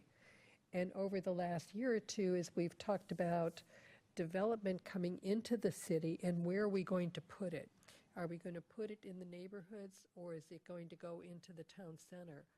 And we've talked a bit about how once the initial TDRs, transferred development rights, are used up that are already in the town center, that we could potentially start a program which would protect our neighborhoods, which would give people in the neighborhoods an opportunity to sell their development rights so that the development would go in the town center. So for example, in my neighborhood, when we were approached by a developer and wanted to buy 6 of the houses to turn into 40 houses, it would have dramatically changed the character of the neighborhood. But there are people that want to sell their home for the value which they can get while they're at this high point today. So a transfer of development rights seems to be a good solution. And if we put that also on the moratorium, we can't even move forward on those discussions.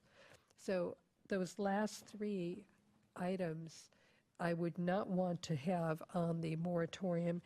And in that UZT application, and it specifically says the application, it doesn't say building in the town center. So could you tell me the distinction between if we remove the moratorium from the I can't say it, Say it 10 times. UZDP application, would that automatically translate into additional development in the town center? Right. So a UZDP application in the town center is a site planning type process. It's kind of the master planning component of trying to figure out where infrastructure is going to go, commercial, residential. For any development proposal in the town center that includes an A-zone property, right? So if you have an A-zone property and some B-zone property combined with it, that would require a UZDP application.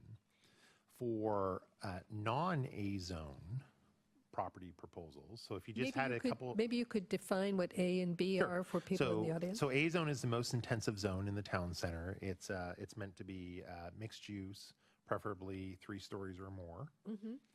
Type construction, right? The B zone is a moderate intensity type use. See possibly some 2-story type structures or townhomes, for example. So, and then your C zone, which is the least intensive, is meant for cottage housing, smaller single-family type residential, detached single-family residential type. So that's your A, B, C. So again, just to recap quickly, so any development proposal in the town center that will include an A-zone property, you have to go through that UZDP site planning type application.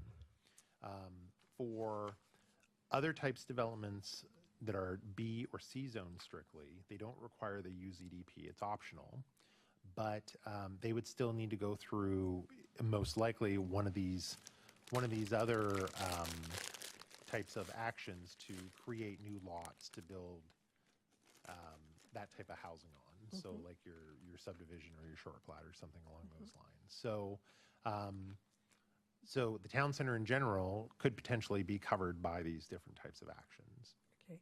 Yeah. But if we allowed the UZDP applications, how long would it take before we actually had something on the ground?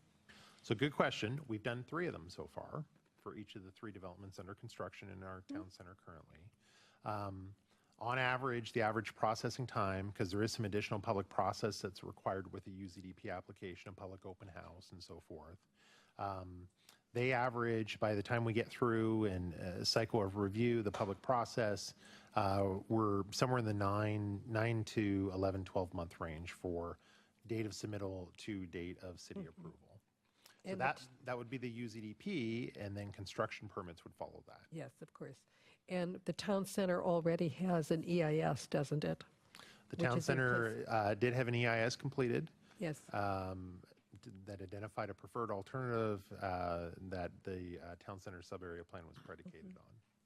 So for a number of reasons, I think the town center, we had planned for a long time that would be a central location, a meeting point, and we've got all these beautiful parks around it.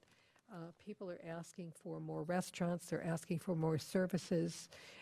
We'd like to protect our neighborhoods, so we want to put the development in a more denser area of the community. For all those reasons, I would not want to see the town center application process in the moratorium. I would hope that we could remove the moratorium from that particular project.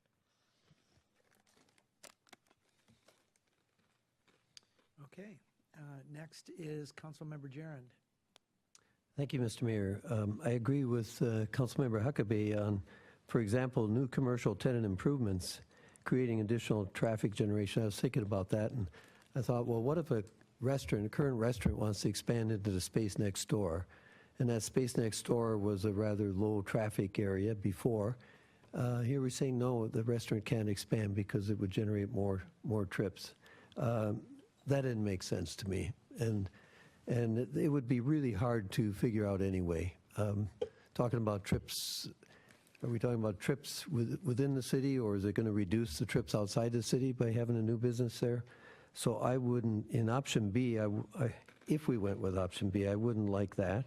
I wouldn't like the new commercial uses either, for the reasons that Kathy said. We're trying to encourage commercial uses such that we'll have reverse commutes coming into the city, or people won't have to go out of the city to, as Ron Hayworth used to say, buy a pair of socks. So, and the town center use EDP, I don't want to repeat what Kathy said on that. I agree. In fact, I'm going down the list here. The first one, new single-family building permit applications, that's sweeping in all the existing lots that are vacant lots but haven't been built on. That's including rebuilding a house, I guess, tearing down a house and putting a new one up. So I think that's overly oppressive. Preliminary short plats, we've heard the citizens talk about that and saying that they aren't required to have they get a concurrency approval, but they're not required to have a traffic study. Is that right? So that leaves preliminary subdivision applications. And so I guess for a lot of reasons, I thought it was a nice idea to reverse the direction and tell what things we're going to not allow. But I kind of like option A, the refinement to the section, the categorical exemptions, has covered most of what people have brought up. It didn't include, someone brought up they wanted to drill a well. Is that covered in the permits and approvals for additions or alterations I didn't hear that. of existing? It would be for a single-family residence, yeah. Okay, it would be. Okay. So I guess option A, which includes categorical exemptions, but it doesn't include short plats, and it doesn't include the town center UZDP applications. So I guess if we want things to talk about at the public hearing on the 21st, I would suggest that we throw those up there also to talk about, and then we'll be talking, I take it, on the 28th, and again at the study session in the first week of December before we make a decision on this, I guess. Wouldn't you want the new commercial and the commercial uses there too? As an exception? Yeah, Under A? yeah, if it's not already. It's not, that I can see. Yeah, so I'd move new commercial uses and commercial tenant improvements over as an exception. Mayor, if I may interject for a moment just to provide a little commentary. So option B, the fine print in the preamble in option B in your agenda bill states that actions subject to moratorium may include the following, which was that list of 6 that Councilmember Jaron just very cleanly just eliminated 5 of the 6 in his thought process. But the rest of that sentence is provided such applications or uses do not qualify under the vesting provisions in section 4 of the ordinance. So just to make sure there's no confusion, any subdivisions that are in process currently, whether it's preliminary subdivision, site development permit, final subdivision, or going through building permits, those lots would be vested, so those would continue to build out to fruition. And I think I had sent an email to council, it was perhaps a week ago now or so, with some Q&A. The beautiful color coding, you may have that there, yeah. And I believe one of the questions that was answered in that email was how many lots are kind of in that pipeline of vesting? And Councilmember Odell, do you have the answer there? I can't remember the exact number. 817. 817. So quite a bit is vested. 8. Mm-hmm. So we did have a discussion back then as to whether we should exempt those that have applied for application, but the application isn't complete. We had a discussion that, well, some people have come in, had a preliminary application conference, and usually if you have a preliminary conference, you've committed a certain extent of money, whether it's earnest money down or you've got a under contract or what. You've done soils tests or something like that. So I think you're already semi-vested. So we should think in terms of going back and saying if you've had a pre-app conference, maybe that vests you for purposes of moratorium. There's 59 of those. Okay.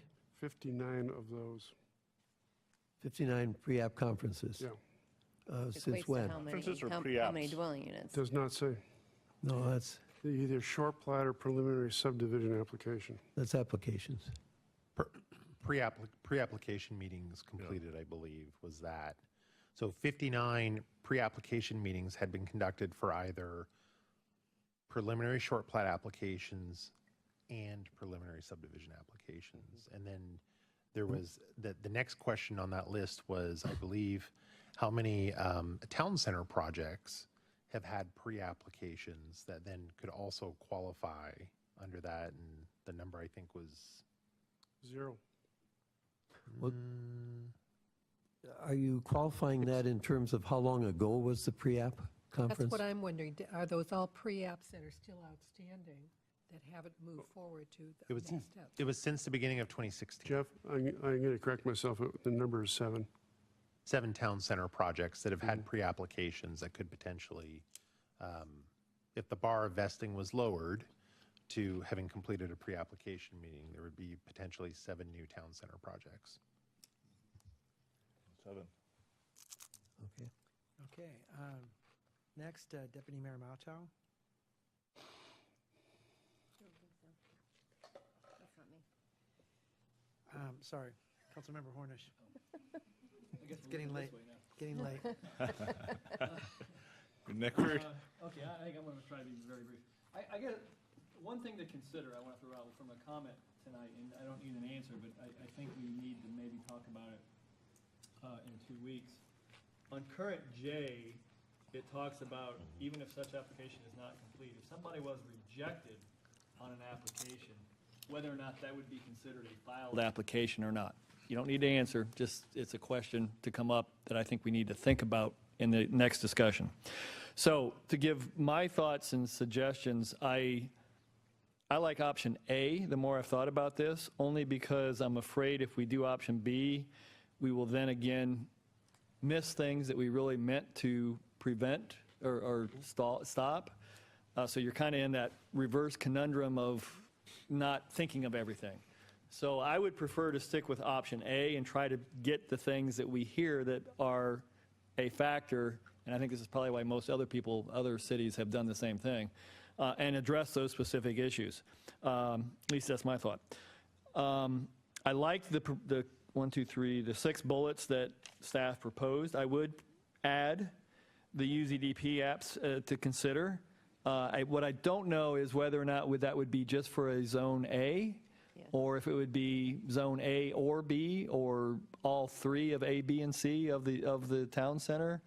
If it's a UZDP, just exempted in general. So if that person doing a C zone doesn't want to do a UZDP, they can't do it, but if they do a UZDP, they could. I think we might want to delineate and clarify just what UZDP for what zoning might be allowed as an exemption.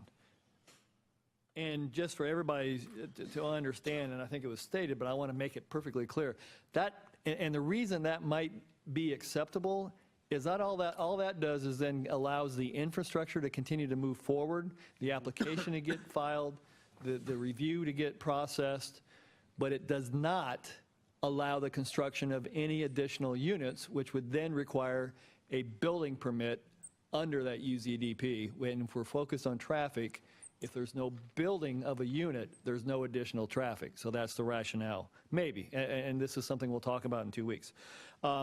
Pre-app meetings, you said 59 meetings. How many lots would that be? Hard to say. We don't have that number, but if you can use the average of the average, perhaps 8 lots, which would still be a short plat. 59 times 8. 60, 400, about 500. Yeah, 500. Okay, we'll decide in a couple weeks and discuss that. Okay, but I'm open to consider the pre-app meeting to move it back even farther. So I think we add that for a discussion point. Short plats came up today too, and I did like to at least consider the one suggestion that we look back over some period of time to find out and evaluate just how much of an impact that would be to your best extent possible. I don't know if you were here. The suggestion was go back over time and see how many you would expect in a year or some time frame, and how many units that would then add. Yeah, so I can answer that in part right now if you wish. Of the 700 number that Councilmember Odell read from that Q&A sheet, 800, excuse me.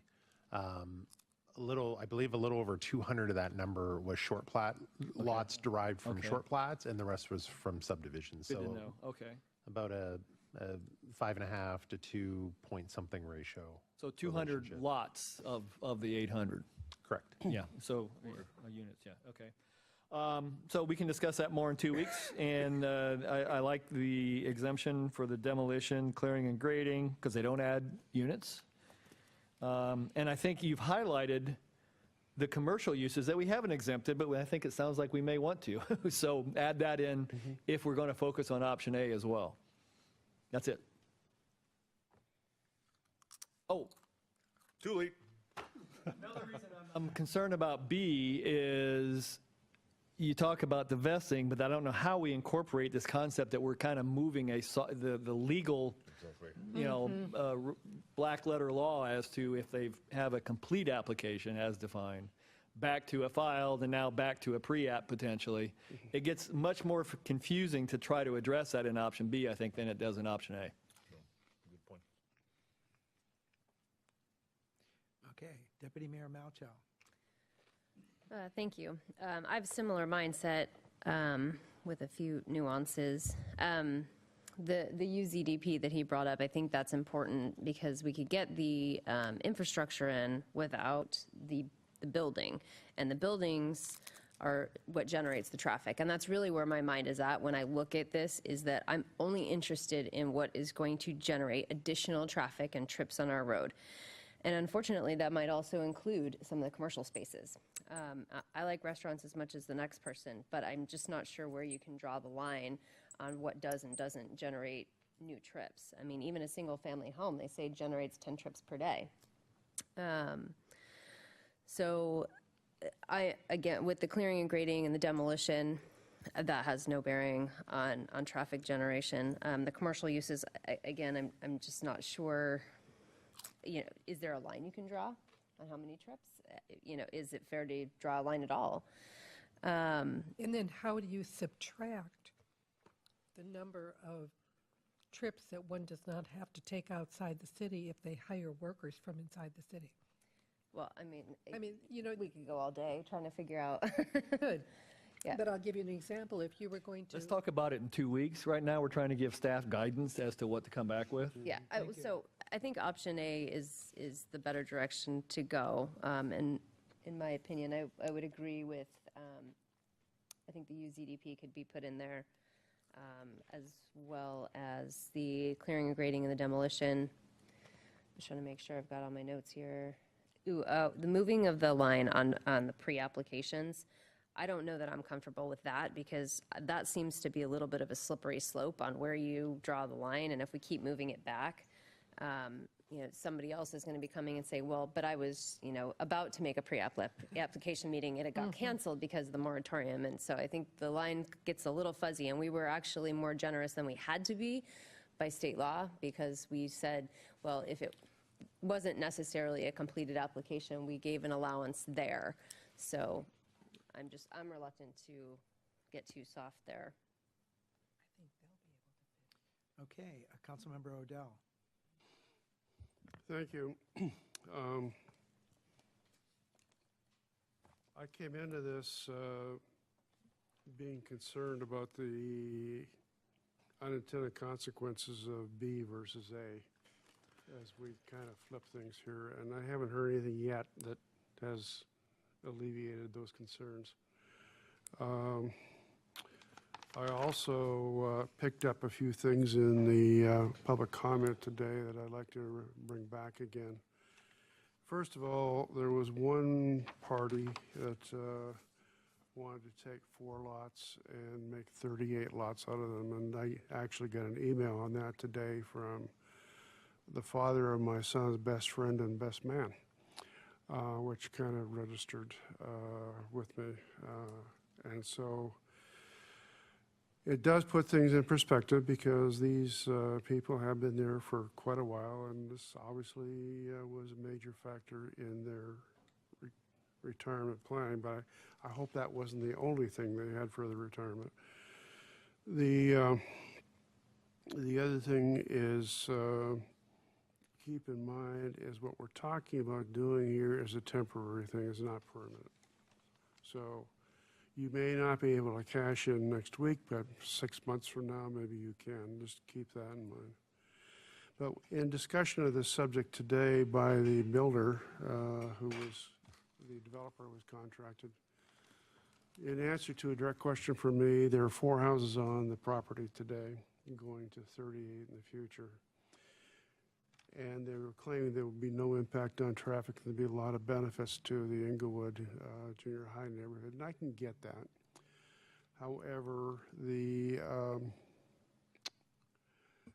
fact of the matter is you'll be going from 40 car trips a day, if we believe our averages, to 380 car trips a day. That's a bunch.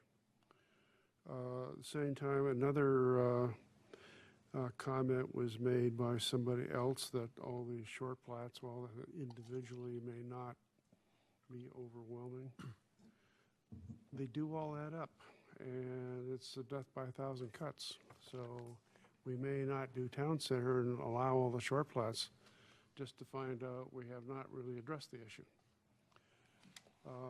So I'm reluctant to move very far on that one. Was one other thing I was going to say, but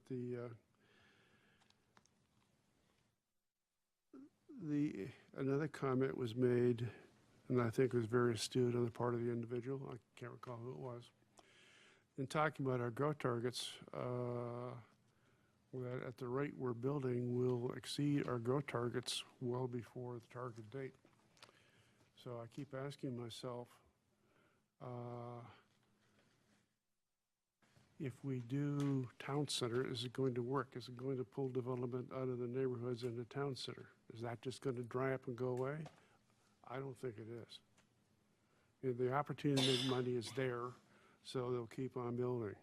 MBA, to my mind, stands for must build anything. Multiple what? Must build anything and anywhere. And I have one, by the way. So I'm a little concerned about how far we go on removing this. I am sympathetic to the UZDP question, provided it's bounded, so that maybe we exclude the purely residential piece of it for the time being. And maybe that's one of the first things that we put out as the UZDP for the commercial for the A and B zones. The rest of it could be released later, but I do have a lot of empathy for getting going on that because of all the heat, light, and energy that's been put into that whole town center concept since we became a city. And it is important. I do believe that it will at least redirect traffic from some of our major problem areas to the city center.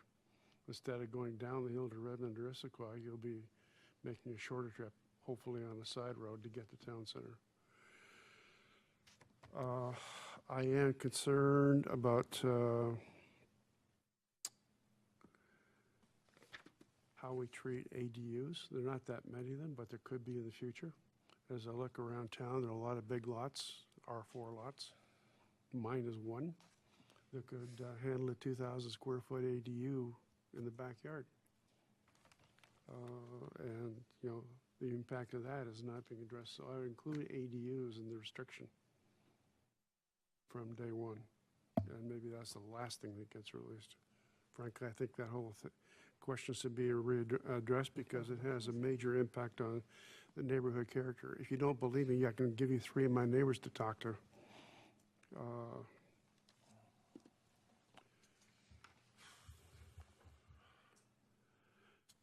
As far as clearing goes, clearing and grading, I'm not sure why we have to let that one go forward. If you can't build on it, why are you clearing and grading it? Maybe that one should be held in the pan. Tree removal, okay. Wells, fine. Rebuilding something that burned down or is being removed and replaced, fine. And you need a demolition permit. Yeah, but you'd have to get a demolition permit, and I'd be okay with that. And if you rebuild, you probably need a clearing and grading. Maybe, maybe not. Not sure the details of that. I could stand to be convinced otherwise. These are where I am on that, and the upshot of it is I prefer A with a bunch of tweaks that I've just talked about. Can I clarify? Currently, ADUs are not covered by the moratorium. Are you saying you would like them to be? Yes. Okay, I just wanted to clarify. Okay. Okay. Next is Councilmember Valderrama. Yeah, I'd also prefer to follow option A for the reasons mentioned before, and trying to move things back into B would be cumbersome, kludgy, and I think we'd inadvertently miss things. In option A, first of all, I would add the demolition, if for nothing else, since my son commands a combat engineering software company that's close to the heart. I spent Every 2 time he years. comes here and sees the buildings going up, he said, I could help them there.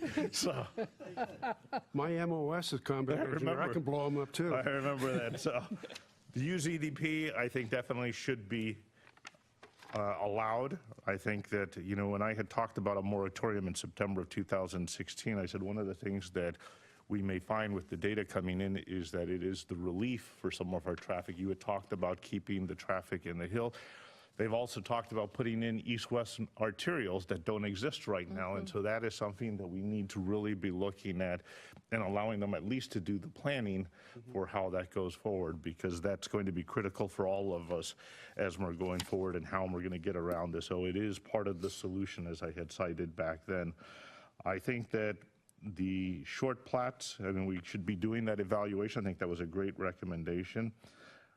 I also believe that we should be looking at option J. When we came up and looked at, clause J, permits of approval, which have not been completed, it was very clearly discussed. It wasn't being a bit more generous. That was a discussion that took place amongst council members that we were going to give flexibility.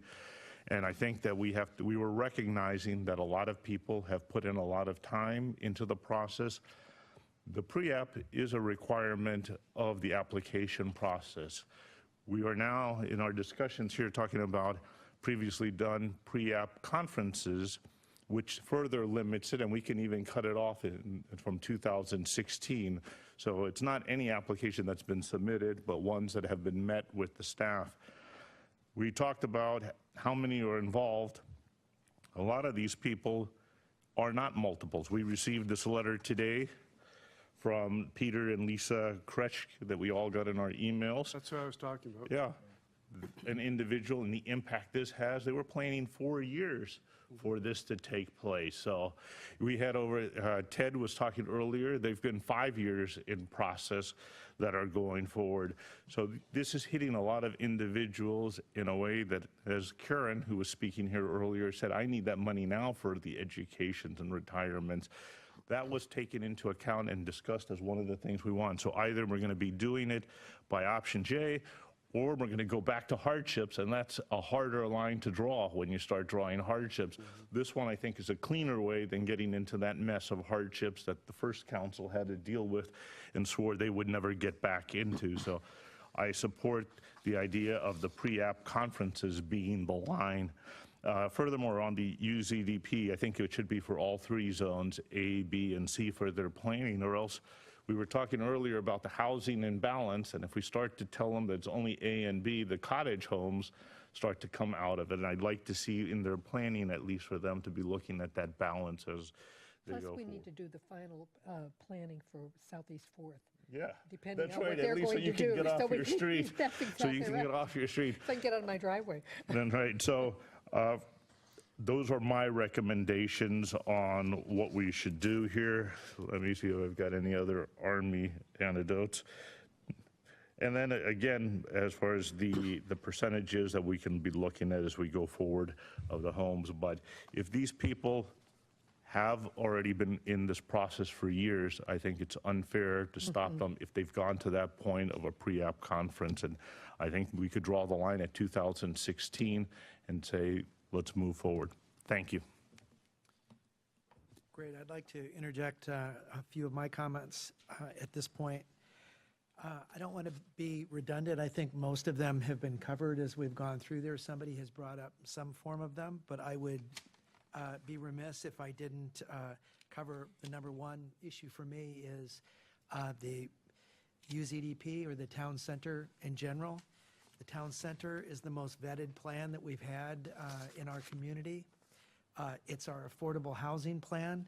I think Council Member Valderrama has been very concerned about the environment and stormwater in the town center, and the town center is all about planning. It's a way that we can possibly get a regional stormwater system put in that is really critical, not only to the town center, but downstream of the town center.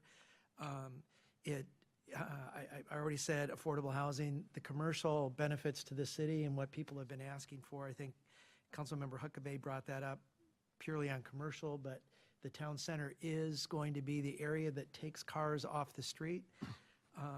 The additional network of roads that the town center is contemplating and putting in, we may benefit from some roads, and in fact, the city may decide to work and build some of the roads early so that we have circulation and maybe do a latecomers fee or something on the town center. So it's all about planning. A lot of people are worried about we don't have a plan, but the town center, of all the things that we've looked at, is really one of the most comprehensive plans that we've had in the city. So I would hate to see us do something right now that would really jeopardize how the town center has been positioned. It seems counterintuitive because it's higher density, but the reality of it is we've talked about the balance that we need, the cycle of life in our city, and now those sorts of things, and keeping the internal traffic in Sammamish. So I would hope that that is something that we identify.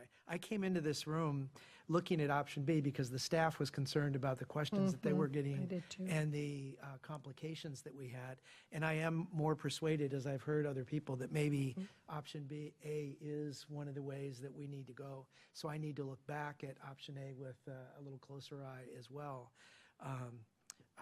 But the town center area, I think we miss some of the, we could miss planning if we don't look at that and consider the town center as the UZDP, however we approach it, that be exempt. Any thoughts on G? I understand. I listened to that one as we went. I think it is complicated as to where do you draw the line on some of that. So I'd like staff to actually maybe flesh that out a little bit more for us. Maybe they'll come up with some ideas on it. But I do understand where do you, if you're going to draw a line, where is it? And that's a difficult one.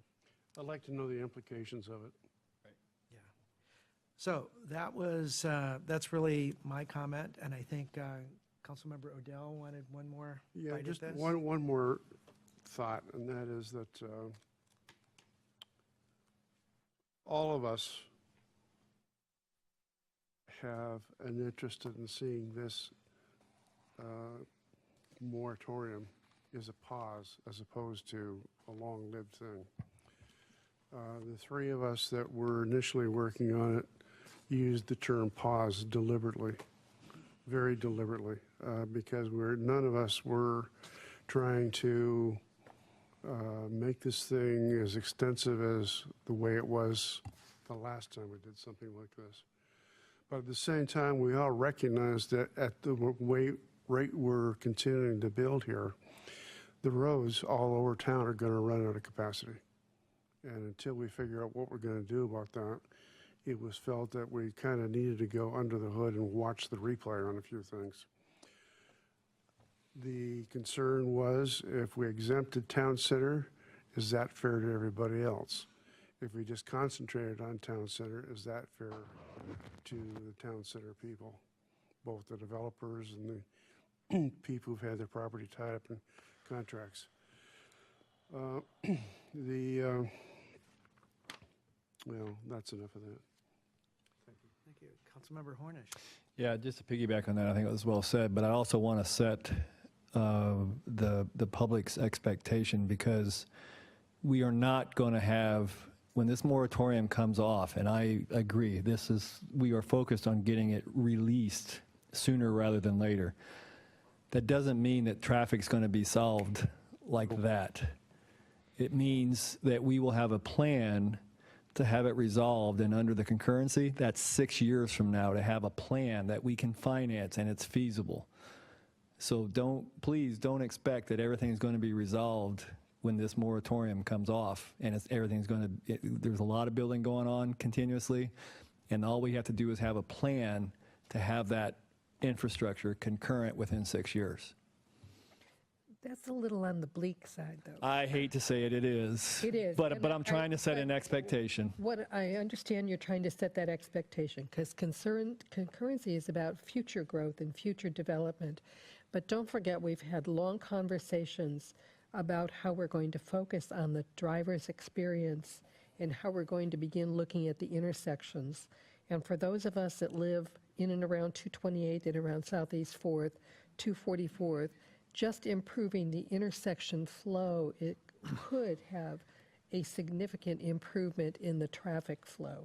That's fair. We're talking about some interim. So I think, But that was a discussion on what we can do now, and I think we're focused to try to give as much relief as we can, to your point, so it's not so bleak. So it's not quite so bleak Yeah, as one would but it's think. not going to be fixed 100%, No, to be because we've fair. got construction everywhere. Yes. Do we need to move to extend? We're like 2 hours beyond Can we what go the home? agenda says. Very good point. It's almost 8. Somewhere in the world. Extend the move. This issue. No, seriously, do we need to move to extend Yes, the meeting? I think we're going to need to move to extend the meeting at least for maybe 10 minutes. So moved. Second. All those in favor, say aye. All those opposed? Okay, I was going to ask, well, first off, I wanted to make one last comment about the town center, and that was for the people that live in their neighborhoods. The neighborhood character was one of the things that the town center was trying to address, and that we didn't spread density all throughout Sammamish in everybody's neighborhood. It was that density was concentrated in the heart of the city where there would be activity. So it was really also planned to protect the single-family home residents and the character of their location, just to put a concept on the town center as well. The last thing I would like to ask is, for staff, would you like to give us a little feedback of what you see, the direction that we're giving you right now? I'd be happy to as quickly as possible. So the screen that's still up there, which was the option B, by my tally sheet here, I believe at least one council member has suggested each of those 6 bullets move over to an exception in option A with the exception of the preliminary subdivision applications. So in addition to that, I've heard some other cleanup notes, demo permits, There was one council member that wanted to actually strike an exception that's currently in on ADUs. Clear and grade permits was brought up as well. So what staff will do for the 21st is take the existing ordinance and in track change, go through and continue the list of exceptions. If it's okay with council, I think the best way of doing this would be, even if only one council member spoke to a specific exception this evening, we'll put it on the list, so then what the council can do on the 21st is systematically just vote to back things out of it, and then you should end up then with a complete ordinance at the end of it, and take a vote on it. And if I have any questions, I'll ask before it goes in the packet, so to clarify. Good feedback to me. I see one question just came up by Councilmember Gerund. Well, I was thinking that this list is important for the 21st because we have the public hearing on the 21st. So the citizens have a flavor of what we're thinking about at least, and they can comment on the comments we made. I don't know that we'll necessarily take a vote on the 21st.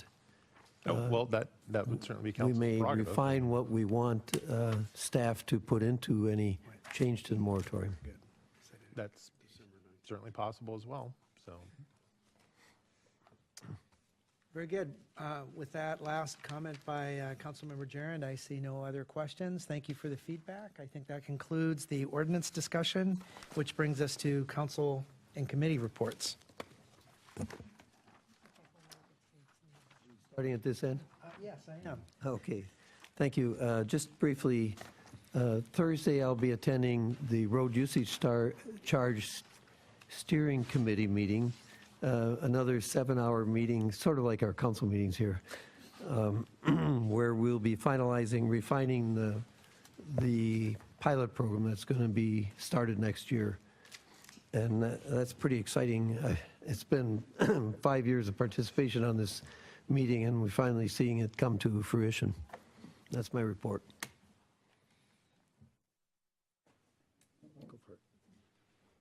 Oh, okay. Yes. Transit. A lot going on at the Regional Transit Committee. We had a very interesting workshop, and we discussed a lot of that at our Transit Committee meeting, and how we fit into Metro's plans. So we had a long discussion about how we might modify our road infrastructure for the 2023 timeframe when Link Light Rail hits Redmond, and how do we plan for that. We talked a lot at the workshop about the fact that there's not a lot of detail around these things, and throughout all of the agencies, all of the people that are attending that, they had the same concerns. Cynthia Foley, who is our Sound Cities representative, has put together a list of things for us to talk about. And she's trying to set up a meeting with Claudia Balducci and Claude DeCourcy, who is the vice chair of the RTC. And it's to try to get an ordinance created that would put Metro on the, based on an ordinance that they have, with certain requirements that they would have to meet to get the 19 planning projects that they have planned for the next 6 years, how they would prioritize them, how they would meet with people, how they would identify the costs, how they would identify the value of whatever we contribute, whether it's road or whether it's aside from cash dollars, and to try to put something together to ensure that we have a way of working with Metro ahead of these projects coming in so we can be ahead of the power curve. And we talked a lot in that meeting about how would we access the Link Light Rail Park and Ride? What could we do in the city? And we talked about maybe having a small park and ride on the north end of the city that we would pay for, not Sound Transit, and that the bus could drive down Inglewood and then down to the Parkway and then get into Marymore that way, as opposed to going down 228th to Holly Hill and around. But those are all things that we need to be able to sit down with Metro and talk about now, not in 4 years or 5 years from now. So that's the kind of direction we're driving at. It's being planned now, I suspect, And actually, for us if we don't get involved. I was at a luncheon with Dow yesterday, Dow Constantine and made some comments about where we are in terms of the outlying communities and some of the issues we're facing. And he said, come and talk to me. So this is an opportunity not just to talk to Rob Gannon, who is head of Metro, but to talk to his boss and to tell him what our concerns are. Okay. Tomorrow I meet with the AWC Legislative Committee to finalize our 2018 priorities. East Side Fire and Rescue, we had talked about the standards of coverage, and I understand the chief is going to be working with the city to give a presentation to the council on that topic. Also earlier, I guess it was 2 weeks ago, council member Mayor Keller and I met with the Arts Commission and attended that meeting, which dealt with both the new landmark projects that they're working with, as well as addressing the issue, and I'll leave that to Bob to be able to discuss. That's it. Okay, the only thing from me, it was the FAC a couple of weeks ago. Good news, EFER's looking for... FAC? FAC? That's what I say, FACs. Oh, he wants to what it stands for. What's it mean? What does it stand for? Finance and Administrative Committee. For East Side Fire and But nobody defined UZDP all night, but okay. I was trying to figure out what that was. Yeah. But anyhow, the good news is that they are discussing a potential additional revenue from billing of EMS for motor vehicle accidents. I won't go into all the detail philosophically. It's more discussion at the FAC before it'll be brought to the board. Suffice it that that's kind of just in discussion, and we'll see where it goes. Great. I would just touch on the Arts Commission. When you brought that up, I actually wasn't prepared to talk about that in detail, but the fact of the matter was a great meeting that we talked with them and came out with a good working relationship, I think, with the Arts Commission, and they started going through the list of some of the things that they have planned that I think that we can look forward to a good year next year with the ideas that they're going to bring forward. I did mention I went to this North End Mayor's meeting today, and because of the brevity, I don't want to go to it because some of this is Representative Jayapal's office was there, and they talked about the locks again and the situation that the locks are in. You know, the Ballard locks are in disrepair, and it is vital to our economy. In a disaster, if the lock should open up, I-90 would be inoperable, 520 would be inoperable, and so they're working to get money from the federal government. So Seattle would be cut off from us. Exactly, that's a good, maybe there's an upside.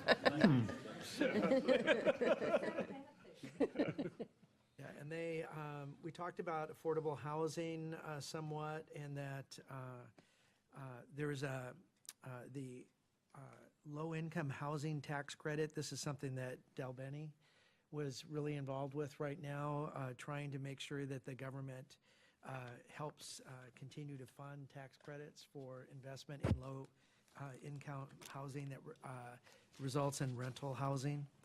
The fair tax was brought up, which I guess has been renamed the Remote Transaction Parity Act, which has to do with the internet and taxing internet sales. Really, most of these things were outside. I think the one comment I had already brought up that was enlightening was how many cities actually have enacted the transportation benefit districts, that really is more common than anything that has come across the table, I think, that we've discussed in the past. So that's my report for now. I'm not going to go through everything that's in here, but I just wanted to highlight and make sure there weren't any changes to the SEA legislative priorities. It's in your packet. You've seen them before. Nobody? Any takers? Okay. All right. I'm good.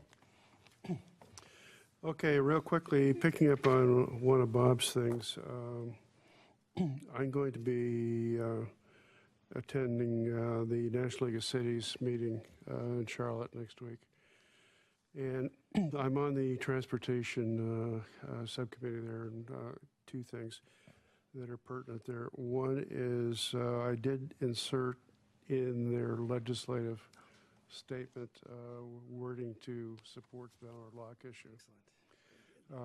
And secondly, I will be attending a day-long meeting tomorrow at Amazon dealing with the subject of drones, which is becoming more of a discussion topic for Charlotte next week. And I'm not sure which side of the fence NLC is going to come down on, either against them or for them. Right now, I think they're leaning for them. The question is, how can we use them, and what's the benefit versus what's the problem?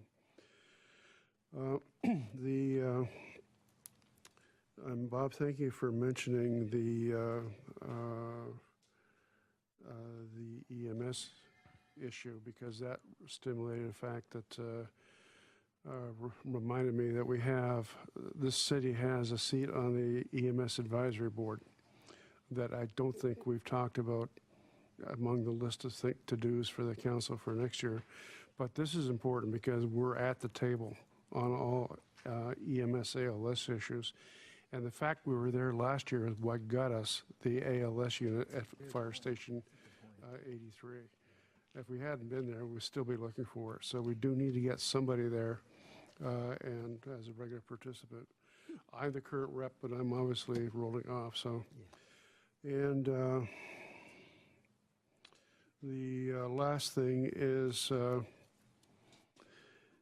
we talked about last time, yesterday, about low-hanging fruit type stuff that we could do for traffic.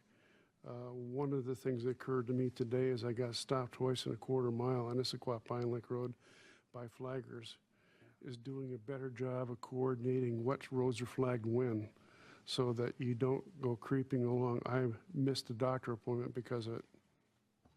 So that should be added to Jesse's list of things. Thank you. Very good. Mr. City Manager. Thank you.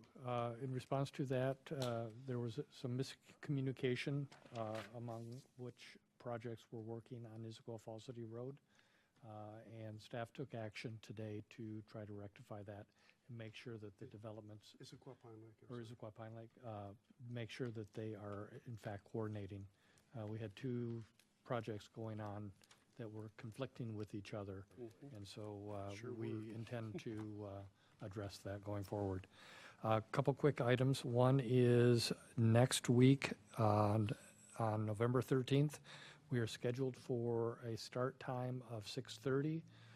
We have heard from some council members that they would desire to start perhaps a little bit earlier, since they are going to NLC the next morning with an early flight. So That doesn't mean we'll get out any earlier.